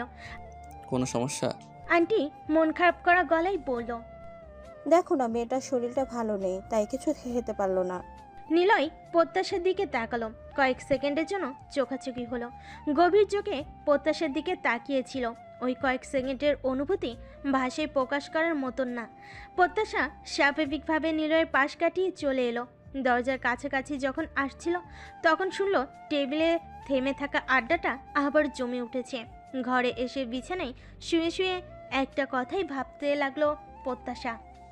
আমি এত বোকা কেন? আমার দেখা জীবন আর নিলয়ের দেখা জীবনের মধ্যে আকাশ পাতাল তফাত। আমার কাছে জীবনের আনন্দ মানে ফুচকার প্লেট হাতে নিয়ে তেঁতুলের টকটা মুখে দিয়ে তৃপ্তিতে চোখ বন্ধ করে ফেলা। কিন্তু নিলয়ের তো আর সেটা না। তার জগৎ আলাদা। জীবন দেখার ধরনও যেমন আলাদা, তেমনি জীবনের আনন্দও আলাদা। আমার মস্ত বড় ভুল ছিল নিলয়ের প্রেমে পড়াটা। প্রত্যাশার দিনগুলো কোনোভাবে কেটে যায়। হুটহাট সিঁড়িতে নামার সময় কিংবা রাস্তাঘাটে নিলয়ের সাথে দেখা হয়ে যায়। কথাবার্তায় তো দূরে থাক, চোখাচোখিও তেমন হয় না। তাছাড়া সামনে পরীক্ষা, তাই কিছু সময় পড়াশোনার মধ্যে কাটে। পড়াশোনায় কখনো সিরিয়াস ছিল না বটে, তবে একটু আধটু সিরিয়াস হতে দেখে মা আর ভাইও বেশ অবাক। আর প্রত্যাশা কোনো কিছু নিয়ে ব্যস্ত থাকলে ভালো থাকবে ভেবে একটু আধটু পড়ছে। পরীক্ষা অতি সন্নিকটে বলে বিকেলে ম্যাথ কোচিংয়ে যায়। একদিন বিকেলে ছাতা নিতে মনে না থাকে বৃষ্টিতে আটকে গেল। ভাইও অফিসের কাজে ঢাকা গিয়েছে, তাই বৃষ্টি থামার অপেক্ষা করতে লাগলো। বিকেল গড়িয়ে সন্ধ্যা হয়ে গেছে, তবুও বৃষ্টি থামার লক্ষ্য নেই। এদিকে মা চিন্তায় অস্থির। একটু পর পর ফোন করেন। কিছুক্ষণ পর দেখলো নিলয় রিক্সা নিয়ে এসেছে। রিক্সায় আসা সত্ত্বেও ভিজে গেছে। রিক্সা থেকে নেমে বলল, আঙ্কেল পাঠিয়েছে তোমাকে নেয়ার জন্য, তাড়াতাড়ি চলো। প্রত্যাশা বিনা বাক্য ব্যয়ে রিকশায় উঠল। অহেতুক তর্ক কিংবা জেদ করে লাভ নেই, তাই রিকশায় উঠে গেল। এর আগে যেদিন রিক্সায় বসেছিল সেদিন ইচ্ছে করে নিলয়কে খেপানোর জন্য গায়ে গা লাগিয়ে বসেছিল, আর আজ ইচ্ছে করেই দূরত্ব বজায় রেখেছে। প্রত্যাশা একটু দূরে সরে বসায় বৃষ্টির পানি গায়ে লাগছিল। নিলয় বলল, আর একটু ভিতরে চেপে বসো, না হলে তো ভিজে যাবে একদম। প্রত্যাশা সে কথায় কোনো জবাবও দিল না, আর ভিতরে চেপেও বসলো না। বৃষ্টি তখন প্রায় থেমে এসেছে, তাই নিলয় আর জোর করলো না। কিছু সময় পর নিলয় বলল, প্রত্যাশা, আমি জানি যে তুমি আমার উপর রেগে আছো। আসলে রাগটা স্বাভাবিক, কিন্তু আমার সমস্যা হলো আমি অল্পে রাগি না ঠিকই, কিন্তু যখন রেগে যাই তখন হিতাহিত জ্ঞান বুদ্ধি লোপ পাই। তাই আমার ওই দিনের কথাগুলোর জন্য এক্সট্রিমলি সরি। প্রত্যাশা কোনো উত্তর দিল না। রিক্সা চলছে তার গতিতে। ঘুটঘুটে অন্ধকারে মেঘলা বাতাস আর ঝিরিঝিরি বৃষ্টি। প্রত্যাশা আর নিলয় দুজনে চুপ করে আছে। হঠাৎ নিলয় রিক্সাওয়ালাকে বলল, মামা, রিক্সা থামান তো। রিক্সা থেকে নেমে ভাড়া মিটিয়ে রিক্সাওয়ালাকে বলল। ওকে ঠিক জায়গায় পৌঁছে দিয়েন। প্রত্যাশা কিছু বলতে গিয়েও বলতে পারল না। নিলয় সেদিন রাতে বৃষ্টিতে ভিজতে ভিজতেই এসেছিল এবং পরবর্তী কয়েকদিন তীব্র জ্বরে ভুগেছে, কিন্তু একবারের জন্য প্রত্যাশা ওকে দেখতে যায়নি। তবে মায়ের কাছ থেকে খবর পেয়েছে। প্রত্যাশার অবস্থা হলো এমন যে তারে দেখতেও পারে না, আবার তারে ছাড়া বাঁচিও না। কাছাকাছি যতক্ষণ থাকবো ততক্ষণ পর্যন্ত এই যন্ত্রণা সইতে হবে। তাই ভাবলাম দূরে চলে যাবে প্রত্যাশা। বাবা মা অনেক দিন আগেই চেয়েছিল বিয়ে দিতে, কিন্তু প্রত্যাশা রাজি ছিল না বলে ব্যাপারটা আর এগোয়নি। তাই এবার নিজে রাজি হয়ে গেল। মা বাবা অবাক হলেও মনে মনে বেশ খুশি হয়েছিল। প্রত্যাশা শুধু বলেছিল যে যা করার পরীক্ষার পর করবে, তার আগে না। বাবা মা মেনে নিয়েছেন। ভাইয়া যাও একটু আপত্তি করেছিল, বাবা মা বুঝিয়ে সুঝিয়ে ম্যানেজ করে নিয়েছে। বারান্দায় রাখা কাঠগোলাপ গাছটা এখনও আছে। প্রত্যাশা ভেবে রেখেছে বিদায়ের আগে নিলয়কে দিয়ে বলবে, এটা দিয়েই তো আমাদের গল্প শুরু হয়েছিল, তাই এটা দিয়ে না হয় শেষ হোক। প্রত্যাশার হঠাৎ বিয়ের খবরে আত্মীয় স্বজন প্রতিবেশী সবাই খুব অবাক হলো। নিলয়ের মা তো বিশ্বাসই করছে না যে প্রত্যাশার এত তাড়াতাড়ি বিয়ে হয়ে যাচ্ছে। প্রত্যাশার অবশ্য তাতে কোনো ভাবান্তর নেই, সে শুধু নিলয়কে ভুলতে চায়। একদিন কোচিং ক্লাস শেষে আসার পথে ছোট রাস্তার মোড়ে নিলয়ের সাথে দেখা হলো প্রত্যাশার। একটা মোবাইল সার্ভিসিংয়ের দোকানে বসেছিল। প্রত্যাশাকে দেখে বেরিয়ে এসে বলল। প্রত্যাশা শোনো। প্রত্যাশা দাঁড়িয়ে গেল, নিলয়ের চোখে চোখ রাখলো না। নিলয় বলল, তোমার সাথে আমার কথা আছে। বলুন। চলো হাঁটতে হাঁটতে কথা বলি। কিছুটা দ্বিধা দ্বন্দ্বে পড়ে গেল প্রত্যাশা। নিলয় কি বলতে চাইছে? প্রত্যাশার বিয়ে ঠিক হয়েছে এই খবরটা অন্যদের সাথে ওর সাথে তো পাওয়ার কথা, তাহলে কি ওই ব্যাপারে কিছু বলতে চাইছে? তারা দুজন পাশাপাশি হাঁটতে লাগলো। বিকেলের আলো তখন মরে এসেছে। কিছুক্ষণ পর সন্ধ্যা নামবে। বেশ কিছুক্ষণ হাঁটার পরেও নিলয় কিছু বলছে না। প্রত্যাশা জিজ্ঞেস করলো, আপনি কি যেন বলবেন বলছিলেন? নিলয় সে কথার জবাব না দিয়ে বলল। ফুচকা খাবে? প্রত্যাশা বিস্মিত হলো, বিস্ময় ভাব কাটিয়ে পড়ল। না। নিলয় প্রত্যাশার দিকে তাকিয়ে বলল, আমার খুব ফুচকা খেতে ইচ্ছে করছে। তুমি না খেলে আমার পাশে বসে থেকো। এর আগে একদিন আমি বসেছিলাম না, আজ তুমি থাকবে। ফুচকা অর্ডার দিয়ে নিলয় এসে প্রত্যাশার পাশের চেয়ারটাতে বসলো। প্রত্যাশা আবারও বলল, আপনি যেন কি বলবেন? নিলয় এবারও জবাব দিল না, ফোন স্ক্রল করতে লাগলো। প্রত্যাশার এবার খুব মেজাজ খারাপ হলো। সন্ধ্যার আগে তাকে বাড়ি ফিরতে হবে, অথচ ব্যাটার হাবভাব কেমন গা ছাড়া। ফুচকা এসে গেছে, প্রত্যাশা খাবো না বলেছে বলে তার জন্য আরও অর্ডার করেনি। চূড়ান্ত রকম অভদ্র ছেলে। যাই হোক, তাতে প্রত্যাশার কি আসে যায়? ওর কাছে ভদ্রতা এক্সপেক্ট করাও বোকামি। প্রত্যাশা যার সাথে অভদ্র হয়েছে সে তো তার সাথে অভদ্র হবেই, এটাই তো হওয়ার ছিল। নীলের ফুচকার প্লেট হাতে নিয়ে বসে রইল। প্রত্যাশা ঘড়িতে সময় দেখে বলল, সন্ধ্যা হয়ে যাচ্ছে, একটু তাড়াতাড়ি করলে ভালো হয়। প্রত্যাশার এই কথা শুনে নিলয় একটা ফুচকা মুখে দিল। মুখে দেওয়ার সাথে সাথে মুখের রং পরিবর্তন হয়ে গেল। অতি অখাদ্য মুখে তুলে মুখের রং যেমন পাল্টায় তেমন পাল্টেছে। একটা ফুচকা কোনো মতে গিলে প্লেটটা রেখে টিস্যু দিয়ে মুখ মুছে প্রত্যাশার দিকে তাকিয়ে বলল, লন্ডনের একটা ইউনিভার্সিটিতে অ্যাপ্লাই করেছিলাম, ওরা পজিটিভ রেসপন্ড করেছে। কথাটা শুনেই প্রত্যাশার গলায় কান্নার দলা পাকালো। কোনো মতে নিজেকে সামলে বলল, কংগ্রাচুলেশন। নীলের প্রত্যাশার দিকে গভীর চোখে তাকালো। তখন সন্ধ্যাবেলা। প্রত্যাশার জীবনে এমন কোনো সন্ধ্যা এর আগে আসেনি, হয়তো কোনো দিন আসবেও না। প্রত্যাশা মনে মনে বলল। আল্লাহ এই সময়টাকে কি থামিয়ে দিতে পারে না? প্রত্যাশা চোখ নামিয়ে নিল। নীলই ফিসফিস করে বলল। তোমাকে অভিনন্দন। প্রত্যাশা জবাব দিল না। চোখের কোণে জল জমে গেছে। প্রাণপণে চেষ্টা করলো সেটা আড়াল করতে। নীলই আবারও বলল। শুনলাম তোমার হৌবর নাকি অনেক বড়লোক। প্রত্যাশা চুপ করে থাকলো। তোমার জন্য ভালো হলো, তুমি তো সোনার চামচ মুখে নিয়ে জন্মেছো। ইস্টাবলিশ ছেলে ছাড়া বিয়ে করলে তোমার অনেক কষ্ট হবে। এই কথাটা প্রত্যাশাকে বেশ আঘাত করলো। ইনডাইরেক্টলি বুঝিয়ে দেওয়া যে আই এম নাথিং। প্রত্যাশা উঠে দাঁড়িয়ে বলল। আমি যাচ্ছি। আর একটা কথা, Rosie is not my girlfriend, she is only my friend. প্রত্যাশা নীলয়ের দিকে তাকিয়ে ঝাঁঝালো গলায় বলল। Whatever, now I have no interest. কথাটা বলে এক মুহূর্ত অপেক্ষা করলো না প্রত্যাশা। এই নীলয়কে প্রত্যাশা ঠিক বুঝতে পারছে না। ও প্রত্যাশাকে পছন্দ করে না বলেই জানতো, তাহলে এত ব্যাখ্যা? বিদেশে যাওয়ার এসব কেন শোনাচ্ছে? বাই এনি চান্স ও কি প্রত্যাশাকে পছন্দ করতে শুরু করেছে? না, সেটা হলে খোঁচা মেরে বলতো না যে সে সোনার চামচ মুখে নিয়ে জন্মেছে বলে এস্টাবলিশড পয়সাওয়ালা ছেলে বিয়ে করছে। মানুষ ভাবে একরকম, কিন্তু তার সাথে ঘটে আরেক রকম। প্রত্যাশার জীবনটাও এক মুহূর্তে বদলে গেল। নীলার কথায় সেদিন এত খারাপ লাগলো যে প্রত্যাশা অনেকক্ষণ কেঁদেছিল। সেটা খেয়াল করেছিল ভাইয়া। ভাইয়ের সাথে প্রত্যাশার বয়সের অনেক বেশি ডিস্টেন্স ছিল বলেই সে প্রত্যাশাকে বাবা মার মতো স্নেহ করত। তাদের সম্পর্ক মোটো বন্ধুর মতো ছিল না, কিন্তু ভাইয়া সেদিন প্রথম প্রত্যাশার সাথে বন্ধুর মতো আচরণ করেছিল। প্রত্যাশাকে কাঁদতে দেখে ভাইয়া প্রথমে যে কথাটা জিজ্ঞেস করলো সেটা হলো, ছেলেটা কে প্রত্যাশা? প্রত্যাশা নিজেকে সামলাতে পারল না। ভাইয়াকে জড়িয়ে ধরে হাপুস নয়নে কাঁদতে লাগলো। ভাইয়া পরম আদরে মাথায় হাত বুলিয়ে দিতে দিতে বলল, আমাকে সবটা খুলে বলো প্লিজ। আমি তোকে অবশ্যই হেল্প করব। বাবা মাকে যে করে হোক ম্যানেজ করবই। প্রত্যাশা নিজেকে সামলে বলল, সেটা সম্ভব না ভাইয়া, কারণ ব্যাপারটা শুধু একতরফা। ছেলেটার নাম তো বল। নিলয়। আমিও আন্দাজ করেছিলাম, কিন্তু সমস্যাটা কোথায়? তারপর প্রত্যাশা নিলয়ের সব ব্যাপার খুলে বলল। সব শুনে ভাইয়া বলল। নিলয়ের উপর জেদ করে তুই বিয়ে করতে চাইছিস? প্রত্যাশা মাথা নেড়ে হ্যাঁ বলল। ভাইয়া বলল, তুই কি পাগল? আমি নিলয়কে ভুলতে চেষ্টা করছি ভাইয়া, কিন্তু কাছাকাছি থেকে সেটা সম্ভব না। তাই বলে বিয়ে করতে হবে? বিয়েটা কি পুতুল খেলা? তুই এত গাধা?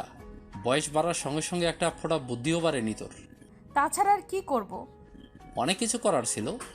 নিলয় যোগ্যতা নিয়ে প্রশ্ন তুলেছে, তাই কিছু একটা করে দেখিয়ে তো দিতে পারতিস। প্রত্যাশা ভাইয়ের দিকে জিজ্ঞাসু চোখে তাকিয়ে রইল। ভাইয়া বলল, এসব বিয়ে বিয়ে খেলা একদম বন্ধ কর। তুই ঢাকায় যাবি, প্রাইভেট ইউনিভার্সিটিতে ভর্তি হয়ে হোস্টেলে থেকে পড়াশোনা শুরু করবি। কিন্তু আমার তো 1 বছর নষ্ট হয়ে যাবে।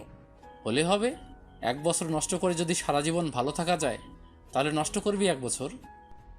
প্রত্যাশার কাছে ভাইয়ের কথাগুলো এত ভালো লাগলো, খুশিতে প্রত্যাশা কেঁদে ফেলল। ভাইয়া মাথায় হাত বুলিয়ে দিয়ে বলল, কাঁদিস না, মানুষ চাইলে সব পারে, তুইও পারবি। সেনাগণ্ডির বাইরে গেলে অনেক মানুষের সাথে দেখা হবে, হয়তো নিলয়ের চেয়েও ভালো কাউকে পাবি। অতি সন্তর্পণে দীর্ঘশ্বাস ফেলল প্রত্যাশা। নিলয়ের চেয়ে ভালো কাউকে পেলেও নিলয়কে তো আর পাবো না। ভাইয়া বাবা মাকে ম্যানেজ করলো। একমাত্র মেয়েকে বাবা মা দূরে পাঠাতে কোনোভাবেই রাজি না, তবুও ভাইয়ের যুক্তির কাছে হার মানলেন। প্রত্যাশাও মাকে বলল, মা, জীবনকে একবার আমি সুযোগ দিতে চাই। যদি হেরে যাই তবে তোমাদের কাছেই ফিরবো। তোমরা যা করতে বলবে তাই করব। অবশেষে মা বাবা রাজি হলেন। ভাইয়া প্রাইভেট হোস্টেলে সিট বুকিং, ইউনিভার্সিটির ভর্তি ফর্ম সব কিছু তাড়াতাড়ি করে ফেলল। হাতে সময় খুব কম, তাই টুকটাক গোছগাছ চলছে। ততদিনে সবাই জেনে গেছে যে প্রত্যাশার বিয়ে ক্যান্সেল। একদিন ঘটা করে কলেজ থেকে বিদায় নিয়ে এলো প্রত্যাশা। বেফাস কথা বলা অভদ্র প্রত্যাশার যে এত বন্ধুবান্ধব আছে সেটা এতদিনে টের পেল সে। সবাইকে ভীষণ মন খারাপ করেছে প্রত্যাশা চলে যাবে বলে। প্রত্যাশারও ভীষণ খারাপ লাগছে চেনা গণ্ডি ছেড়ে দূরে যেতে, তবুও কিছু করার তো নেই। যাবার আগের দিন আন্টির সাথে দেখা করতে গেল প্রত্যাশা। হরবড় করে কথা বলা আন্টির মন খারাপ করা গলায় বলল, তোমার কথা যে আমার বড্ড মনে পড়ে প্রত্যাশা। প্রত্যাশা দু চোখ ভর্তি জল নিয়ে বলল, আন্টি, আমি রোজ আপনাকে ভিডিও কল দিয়ে বকবক করব। আন্টি বাচ্চাদের মতো শব্দ করে কেঁদে ফেলল। অথচ এই মানুষটার সাথে মোটে কয়েক মাসের পরিচয় প্রত্যাশার। প্রত্যাশা আন্টিকে শক্ত করে জড়িয়ে ধরে বলল, ছুটি পেলেই চলে আসবো তো আন্টি। আন্টি বলল, নীলুটাও চলে যাবে। ছেলে মেয়েগুলো দূরে গেলে ভালো লাগে বলো। প্রত্যাশা আর কিছু বলল না। নীলয়ের সাথে দেখা করতে যখন গেল তখন নীলয় বারান্দার গাছে পানি দিচ্ছিল। প্রত্যাশা কাঠগোলাপ গাছটা নীলয়কে দিয়ে বলল, এই যে নিন, আমি তো আর থাকছি না, কে যত্ন নিবে? তার চেয়ে আপনার জিনিস আপনার কাছেই থাকুক। নীলয় প্রত্যাশার দিকে না তাকিয়েই বলল, wish you best of luck. Thank you. আপনার যাবার কি খবর? নীলয় এর প্রশ্নের উত্তর দিতে সময় নিল। প্রত্যাশার কাছাকাছি এসে চোখে চোখ রেখে বলল, আমি চলে গেলে খুশি হবে খুব। আমার খুশিতে কি যায় আসে? আমি নিজেই তো থাকছি না। নীলয় কোনো কথা বলল না। প্রত্যাশাও নীলয়ের চোখের দিকে অপলক তাকিয়ে রইল। আবার কবে দেখবে কে জানে। নীলয় কাঠগোলাপ গাছের দিকে তাকিয়ে নির্লিপ্ত গলায় বলল, আমি একবার কাউকে কোনো জিনিস দিলে তা আর ফেরত নেই না, এটাই আমার ক্যারেক্টার। প্রত্যাশা হেসে ফেল। হাসি থামিয়ে বলল, আমার আবার স্বভাব হলো সবার কাছ থেকে সব কেড়ে নেবার। আমাদের বাসায় এর আগে যারা এসেছে তাদের কাছ থেকেই আমি কিছু না কিছু এমনি করে কেড়ে নিয়েছি, আবার পরে ফেরতও দিয়ে দিয়েছি। এটা হলো আমার ক্যারেক্টার। নীলয় প্রত্যাশার দিকে পূর্ণ দৃষ্টিতে তাকালো। কয়েক সেকেন্ড তাকিয়ে থেকে বলল, হঠাৎ ঢাকা যাচ্ছ যে? পড়াশোনাটা এবার সিরিয়াসলি নেব ভাবছি। লাইফের সব কিছু তো হেলাফেলায় খুইয়েছি, তাই ভাবলাম সুযোগ আর সময় যেহেতু আছে একটাবার চেষ্টা করে দেখি। নিলয় ঠোঁট উল্টে ভ্রূর নাচিয়ে বলল, গুড ডিসিশন। তা হঠাৎই বোধোদয়? এই প্রশ্নের উত্তর কি জানাটা খুব জরুরি? অবশ্যই না। আপনি পারলে আমায় ক্ষমা করে দিবেন। নিলয় চমকে উঠে প্রত্যাশার দিকে তাকালো, তারপর বিচিত্র ভঙ্গিতে হাসলো। এই হাসির অর্থ প্রত্যাশা বুঝলো না, তবে নিলয়ের হাসি মুখ প্রত্যাশা মন্ত্রমুগ্ধের মতো দেখল। প্রত্যাশার সব কিছু এলোমেলো লাগছে। নিলয়ের সামনে বেশিক্ষণ থাকা যাবে না। প্রত্যাশা নিলয়কে বলল, আমি আজ আসি। Again wish you best of luck. Same to you. এই ছিল নিলয়ের সাথে প্রত্যাশার শেষ দেখা। পরের দিন সকালে কাঁদতে কাঁদতে প্রত্যাশা শহর ছেড়েছিল। কাঠগোলাপ গাছটা নিলয়ের বাসাতেই রয়ে গেছে। প্রত্যাশার আর আনা হয়নি। একবার মনে হয়েছে নিয়ে আসি, স্মৃতি হিসাবে থেকে যাবে। তারপর মনে হলো কি দরকার, মানুষটা যেহেতু কাছে কেউ না, তখন কি দরকার তার স্মৃতি জমিয়ে রাখা।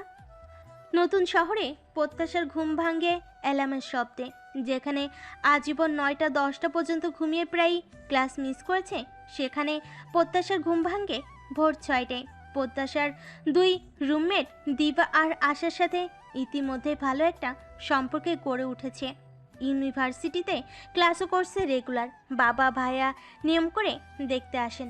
মা চাইছিলেন ঢাকায় এসে প্রত্যাশার সঙ্গে থাকবেন, কিন্তু প্রত্যাশা সেটা চাইল না। নিজের জগৎটা একা একা একটু সাজাই।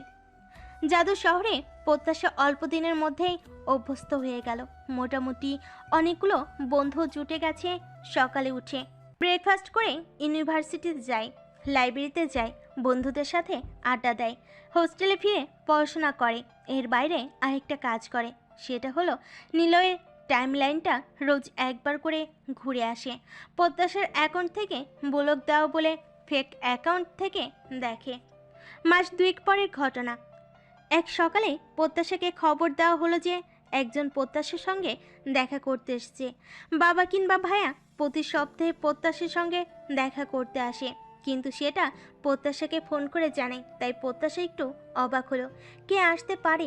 মোটামুটি রেডি হয়ে নিচে নামলো প্রত্যাশা, কিন্তু নিচে প্রত্যাশার জন্য যে চমক অপেক্ষা করছিল সেটার জন্য মোটেও প্রস্তুত ছিল না। নিলয় দাঁড়িয়ে আছে গেটের সামনে, একটা চকলেট কালারের শার্ট পরা, চুলে জেল দেওয়া, খোঁচা খোঁচা দাড়িতে নিলয়কে দেখে আনন্দে বুক কেঁপে উঠল প্রত্যাশার। প্রত্যাশা বিস্মিত গলায় জিজ্ঞেস করলো, আপনি? নিলয় হাসলো। মাতাল করা এই হাসি প্রত্যাশা প্রথম দেখলো। নিলয় বলল, তোমার কাছে বিদায় নিতে এলাম, কাল দেশ ছাড়ছি তো। শুধুমাত্র এই কথাতেই প্রত্যাশার চোখে পানি এসে গেল। এর কোনো মানে হয়? যাকে ভুলে যাবার জন্য এত কিছু, তার জন্য এখনো অল্পতেই চোখে পানি এসে যাচ্ছে।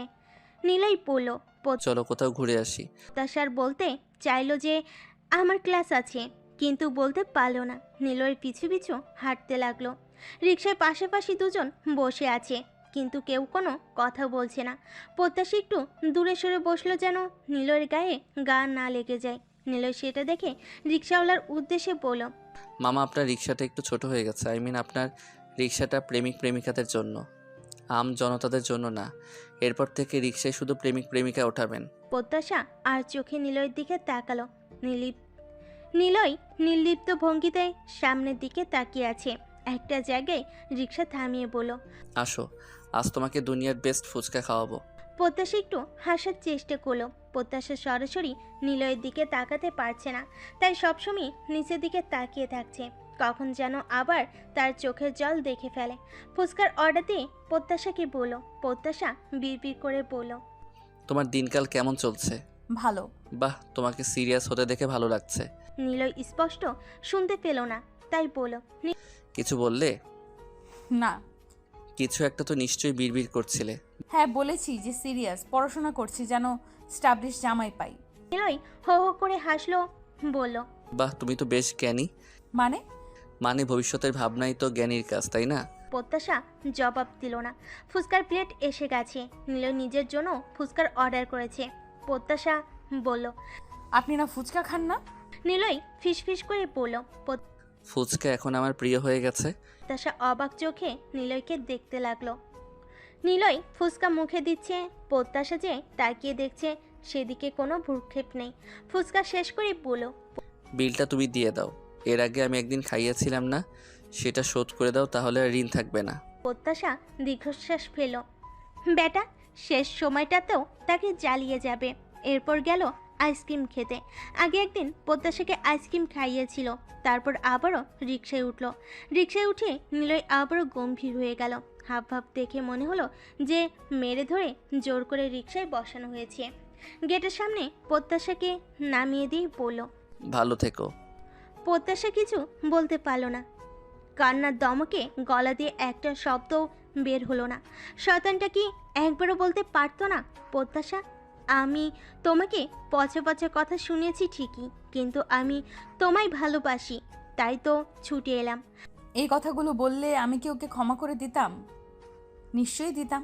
ভালোবাসার চেয়ে বড় কিছু পৃথিবীতে আছে? এইটুকু ক্ষমা তো করাই যেত, কিন্তু শয়তানটা তো কিছুই বললই না। এত খারাপ একটা মানুষ। প্রত্যাশা আকাশের দিকে তাকিয়ে চোখ বন্ধ করে মনে মনে বলল, হে আল্লাহ, আমি এই পৃথিবীর সবচেয়ে শয়তান ছেলেটাকে ভালোবেসে ফেলেছি। এখন এই পাপীকে ক্ষমা করে তার মন থেকে শয়তানটাকে ভুলিয়ে দাও। নিলয় চলে গেল। প্রত্যাশা কয়েকটা দিন কিভাবে গেল সেটা ভাষায় প্রকাশ করতে পারছে না। খেতে ভালো লাগে না, ঘুমোতে ভালো লাগে না, কিচ্ছু ভালো লাগে না। কয়েকদিন এমন হলেও প্রাইভেট ইউনিভার্সিটির পড়ার চাপে সিধা হয়ে গেল। আবারও শুরু হলো শহরের যান্ত্রিক জীবনের ছোটাছুটি। একদিন ব্যাগে একটা কাগজ খুঁজতে গিয়ে দুমড়ে মুছে যাওয়া একটা কাগজ পেল। ঝুড়িতে ফেলে দেওয়ার জন্য রেখে দিয়ে অন্যান্য কাজ করলো। রাতে বিছানা ঝাড় দিতে গিয়ে সেই কাগজটা আবার চোখে পড়লো। ফেলে দিতে গিয়ে কী ভেবে যেন কাগজটা খুললো। তাতে লেখা আছে, শোনো মেয়ে, আমার জিনিসপত্রের জন্য আমার খুব মায়া। একটু খারাপভাবে বলতে গেলে আমি ভীষণ হিংসুটে ছেলে। আজ পর্যন্ত কখনো কাউকে একটা পেন্সিল, ইরেজার পর্যন্ত ধারও দেইনি। সেই আমি তোমাকে আমার প্রিয় কাঠগোলাপ দিয়েছিলাম, আর তুমি সেটা ফিরিয়ে দিলে। ফিরিয়ে দিলেই বা কেন আমি ফেরত নেব? বারান্দার সবগুলো গাছ তোমায় দিয়ে গেলাম। আমার প্রিয় জিনিস, আমার প্রাণের চেয়েও দামি, তাই ওগুলোর যত্ন নিও। নীলয়ের সাথে প্রত্যাশার শেষ দেখা হয়েছে 4.5 বছর আগে। এই যে যাবার আগে প্রত্যাশাকে নিয়ে রিক্সা করে ঘুরে ফিরে হোস্টেলের গেটের সামনে নামিয়ে দিয়েছিল, সেই শেষ দেখা। হ্যাঁ, তারপর আর দেখাও হয়নি। এই 4 বছরে প্রত্যাশা নিজেকে নতুন রূপে আবিষ্কার করেছে। প্রজাপতির মতো উড়ে বেড়ানো জীবন ছেড়ে অন্য এক জীবনে পা রেখেছিল একজনের উপর জেদ করে। সেই একজন সেদিনও তার কাছে যেমন ছিল আজও তেমন আছে। না তাকে সে ভুলতে পারেনি, না তাকে সে ভুলতে পারেনি, অথচ ভুলে যাবার জন্য কত কী না করেছে। সেগুলো ভেবে আনমনে নিজে নিজে এখনও হাসে। প্রত্যাশার দিন শুরু হতো চরম ব্যস্ততায়, তবুও সে ব্যস্ততার মাঝে একটা সময় কাটাতো নিলয়ের টুকরো স্মৃতিগুলো নিয়ে। খুবই অল্প সময়ের আলাপে এরকম ও যে হতে পারে সেটাকেও বিশ্বাস করতে চায় না। প্রত্যাশার যারা ক্লোজ তারা বলে, দেখ গিয়ে নিলয় হয়তো অন্য কাউকে মন দিয়ে বসে আছে। ওসব টুকিটাকি প্রেম বাচ্চাকালেই চলে, তুই শুধু শুধু ওকে ভেবে সময় নষ্ট করছিস। আবারও কেউ কেউ খোঁচা মেরে বলতো, তোদের গল্প তো পুরাই ফিল্মি। প্রত্যাশা তাদের কিছু বলে না। প্রত্যাশার ভালো লাগে নিলয়কে ভাবতে। মন বলে নিলয় একদিন সত্যিই আসবে। সে তাকে ভালো না বাসলেও পছন্দ যে করে সেটার কুলু দিয়ে গেছে, আর সেটুকু পুঁজি করেই প্রত্যাশা অপেক্ষায় আছে। নিলয় চলে যাবার পর প্রত্যাশা ওর সাথে যোগাযোগ করেনি। প্রত্যাশা ওর চিকুট হাতে পেয়ে অপেক্ষা করছিল যে ও হয়তো নিজে থেকেই তাকে ফোন করবে, কিন্তু সেটা করেনি। সেও আর দ্বিতীয়বার বেহায়া হতে পারল না। তবুও তার দিন শুরু এবং শেষ হতো নিলয়ের অ্যাক্টিভিটি দেখে। তার গলার স্বর না শুনলেও হাসি খুশির ছবিগুলো দেখে সন্তুষ্ট থাকতো। অপেক্ষা করতে যে নিলয় একদিন হুট করে ফোন করবে কিংবা যোগাযোগ করবে, কিন্তু সেরকম কোনো কিছুই ঘটল না। ছুটিতে বাড়ি গেলে আন্টির কাছে জানতে পারতো যে নিলয় ভালো আছে। আন্টি সব সময়ের মতো ছেলের প্রশংসায় পঞ্চমুখ থাকতেন, নানান ধরনের গল্প করতেন। একবার বললেন, এই প্রত্যাশা, নীলুকে একটা বিয়ে দিলে কেমন হয়? একটা লাল টুকটুকে বউ আসবে। প্রত্যাশা হেসে বলল, ভালোই হবে, আপনিও একটা মেয়ে পেয়ে যাবেন। আন্টি খুশি হন। একটু পরে আবার বলেন, এই প্রত্যাশা, নীলুর কি কোনো পছন্দ আছে, জানো কিছু? না আন্টি, সেই সব কি করে জানবো? তোমাকে কখনো বলেনি? না আন্টি, আমার সাথে তো অল্প কয়েক মাসের আলাপ ছিল, এত ঘনিষ্ঠতা তো ছিল না। আন্টি অবাক হয়, বলে কি বলো? নীলি তো তোমাকে খুব পছন্দ করতো। নিজের কানকে বিশ্বাস করতে পারল না প্রত্যাশা। আন্টি এসব কি বলছে? প্রত্যাশা যে আন্টিকে কথাটা আরেকবার জিজ্ঞেস করবে সেই সাহস হয় না। চোখ জ্বলতে শুরু করে, মনে মনে বলে, আমারও তো তাই মনে হয়েছিল আন্টি, কিন্তু আপনার ছেলে তো। পরের বার যখন ছুটিতে বাড়ি গেল তখন শুনলো আন্টি আঙ্কেল বাসা ছেড়ে দিবেন মায়ের কাছে, কারণ শুনলো যে তাদের বাড়ি বানানো কমপ্লিট হয়ে গেছে, তাই ফিরে যাচ্ছে। এই ঘটনা শুনে তার অবচেতন মন বলল, নিলয়কে তুই হারিয়ে ফেলছিস প্রত্যাশা, এরপর আর খুঁজে পাওয়া যাবে না। আন্টির সাথে দেখা হলে আন্টি বলল, প্রত্যাশা, লাল টুকটুকে বউয়ের স্বপ্ন তো শেষ। নীলু তো দেশে ফিরতে চাইছে না, ওখানেই নাকি সেটেল হয়ে যাবে। প্রত্যাশার শরীর খারাপ হতে শুরু করলো, কাঁপা কাঁপা গলায় বলল, কেন ফিরবে না আন্টি? আরে ওখানে খুব ভালো অপরচুনিটি পেয়েছে যে আমাদেরও নিয়ে যাবে, বুঝলে?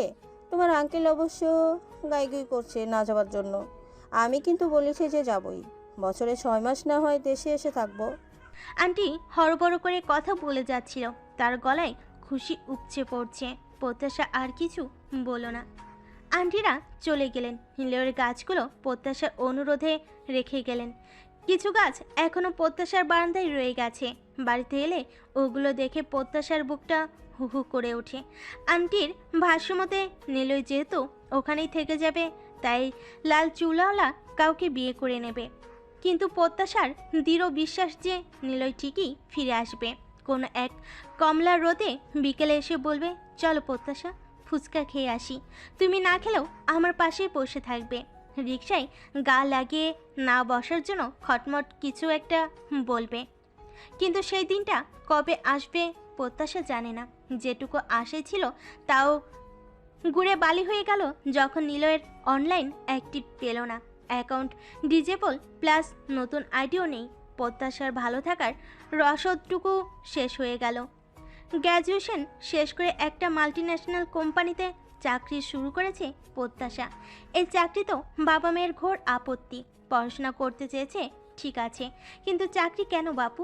তাদের ভাষ্যমতে তাদের অনেক আছে, তবু কেন চাকরি করতে হবে? প্রত্যাশা বলল, আমার একটা নিজের আইডেন্টিটি থাকুক। এত কষ্ট করে পড়াশোনা করেছি, সেটা বৃথা কেন যাবে? ভাইয়া ফুল সাপোর্ট করলো এখানেও। ভাইয়ার বউ মানে আমার ভাবিও আমাকে সাপোর্ট করলো। চাকরির জীবনে কটা মাস কাটাতেই বাবা মায়ের বিয়ের ঘ্যান ঘ্যান শুরু হয়ে গেল। তাদের স্পষ্ট কথা হলো, পছন্দ থাকলে সেটা বলে দাও। প্রত্যাশার উত্তর ছিল, এখন নয়, পরে। মায়ের এই ঘ্যান ঘ্যান ভাঙ্গা রেকর্ডের মতো দিনরাত কানের কাছে বাজতে লাগলো, আর প্রত্যাশাও ধৈর্য ধরে শুনতে লাগলো। একবার ভাবি জিজ্ঞেস করলো, নিলয়ের জন্য আর কত অপেক্ষা করবে প্রত্যাশা? প্রত্যাশা উত্তর দেয় না, চুপ করে থাকে। আন্টিরা চলে যাবার পর প্রত্যাশা ইচ্ছে করেই যোগাযোগ করেনি। খানিকটা অভিমানও ছিল, আর বাকিটা ছিল ইগো। বাবা মায়ের চাপে পড়ে একবার পাত্রপক্ষের সাথে দেখা করতে গেল প্রত্যাশা। পাত্রপক্ষ বলে ভুল হবে, শুধু পাত্রের সঙ্গে। ভদ্রলোকের নাম আদিপ, কানাডা থেকে MBA করে এখন ফ্যামিলি বিজনেস সামলাতে ব্যস্ত। ভদ্রলোকের নিজের কোনো পছন্দ নেই, তাই বাবা মায়ের পছন্দেই বিয়ে করবে। ওনার সাথে কথা বলে বোঝা গেল যে উনি ইন্টারেস্টেড, কিন্তু প্রত্যাশার দিক থেকে প্রত্যাশা ক্লিয়ার করলো যে তার পক্ষে বিয়েটা করা সম্ভব না। ভদ্রলোক স্বাভাবিকভাবে নিলেন, বললেন যে জোর করবেন না। তবে কারণটা কি, বয়ফ্রেন্ড ইস্যু নাকি অন্য কিছু? প্রত্যাশা প্রথমে বলতে চাইছিল না, পরে ভাবলো যে কথাটা বলে দেওয়াই ভালো হয়। কারণটা হলো, ব্যাপারটা ওনার জন্য ইনসাল্টেড। উনি হয়তো ভাববেন যে ওনাকে পছন্দ হয়নি। প্রত্যাশা ওনাকে নিলয়ের সবটা খুলে বলল। সব শুনে উনি গম্ভীর গলায় বলল, আপনার কি মনে হয় উনি আপনার কাছে ফিরবে? হ্যাঁ, মনে হয়, কারণ সে আমাকে যথেষ্ট ক্লু দিয়ে গেছে। তাহলে এতদিনও ফিরছে না কেন? 4.5 বছর কিন্তু লং টাইম। কেন ফিরছে না সেটার যেমন কোনো লজিক নেই, তেমন ফিরবে সেটারও লজিক নেই। আচ্ছা, বুঝলাম। ধন্যবাদ আপনাকে এতটা বোঝার জন্য। কিন্তু প্রত্যাশা, আমার মনে হয় আপনি যেমন ইগোর জন্য তার সাথে যোগাযোগ করছেন না, তেমনও সেও করছে না। হতে পারে। আপনার কি মনে হয় না ইগো দূরে সরিয়ে তার সঙ্গে যোগাযোগ করা? মনে হয়েছে, কিন্তু দ্বিতীয়বার আমি তার কাছে বেহায়া হতে পারবো না। আদিপ সাহেব হেসে ফেলল, বলল, উনিও হয়তো মনে মনে এটাই ভাবছে। মানে? মানে উনি যখন আপনার জন্য কিছু একটা ফিল করেছিল তখন কিন্তু আপনার কাছে ফিরে এসেছিল। আপনি তখন অভিমানের পাহাড় তুলে রেখেছিলেন, তাই সেটা বুঝতে পারেননি।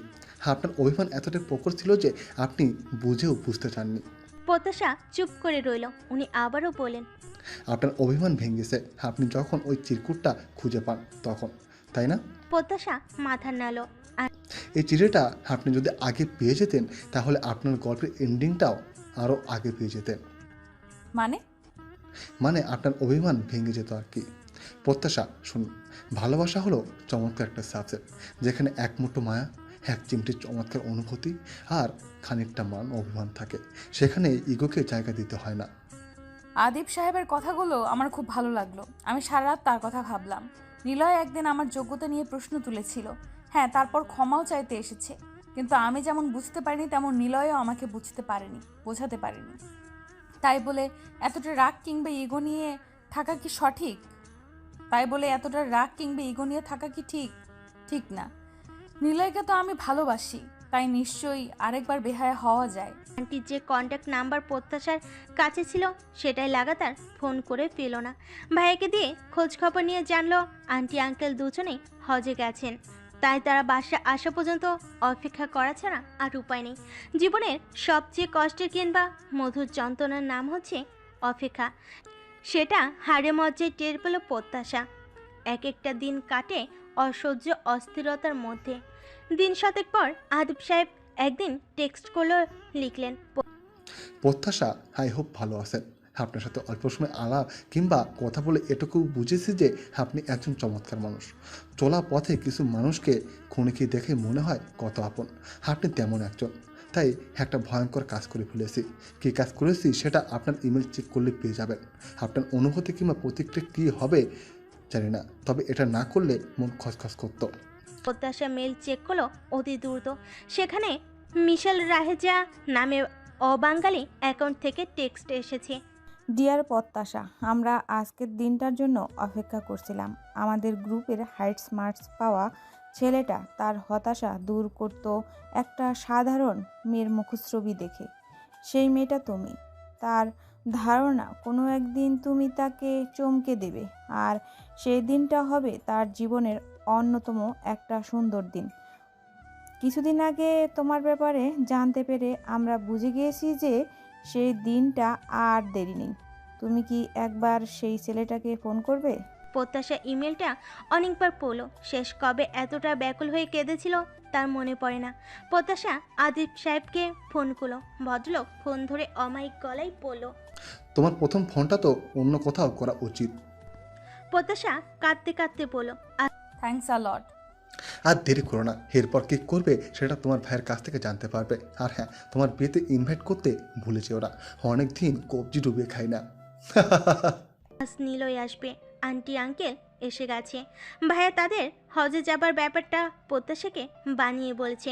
সেই গল্পটুকু পরে বলি, আগে প্রত্যাশার ফ্যামিলির প্রতিক্রিয়া বলে নেই। প্রত্যাশার মা সবটা শুনে বলল, আমি তো আগেই জানতাম যে এরকম কিছু একটা খিচুড়ি পাকানো হচ্ছে। ছেলেটা খুব ঘুরঘুর করছিল আমার মেয়ের পিছনে। আমার মেয়ে তো সোজা সরল, ও এত প্যাচগোছ আমার মেয়ের তো নেই। পড়াশুনো, চাকরি এইসবের ভূত তো ওর ওই ছেলের ঢুকিয়েছে। প্রত্যাশার বাবার রিয়াকশন, ছেলের ঘরে পাশে থাকতে হিল্লি দিল্লি কত ঘুরলাম। যুগের চক্করে পড়ে ছেলে মেয়ে দুটো ভালো খেল দেখিয়েছে। প্রত্যাশার ভাইয়ের প্রতিক্রিয়া হলো, তোর কপাল ভালো যে আমি সেই বিয়েটা আটকেছিলাম, না হলে তোর ছেলেমেয়েরা নিলয়ের মাকে নানু আর নিলয়কে মামা ডাকতো। প্রত্যাশার ভাবি সে আপাতত ব্যস্ত বিয়েতে শাড়ি নাকি লেহেঙ্গা পরানো হবে সেটা নিয়ে।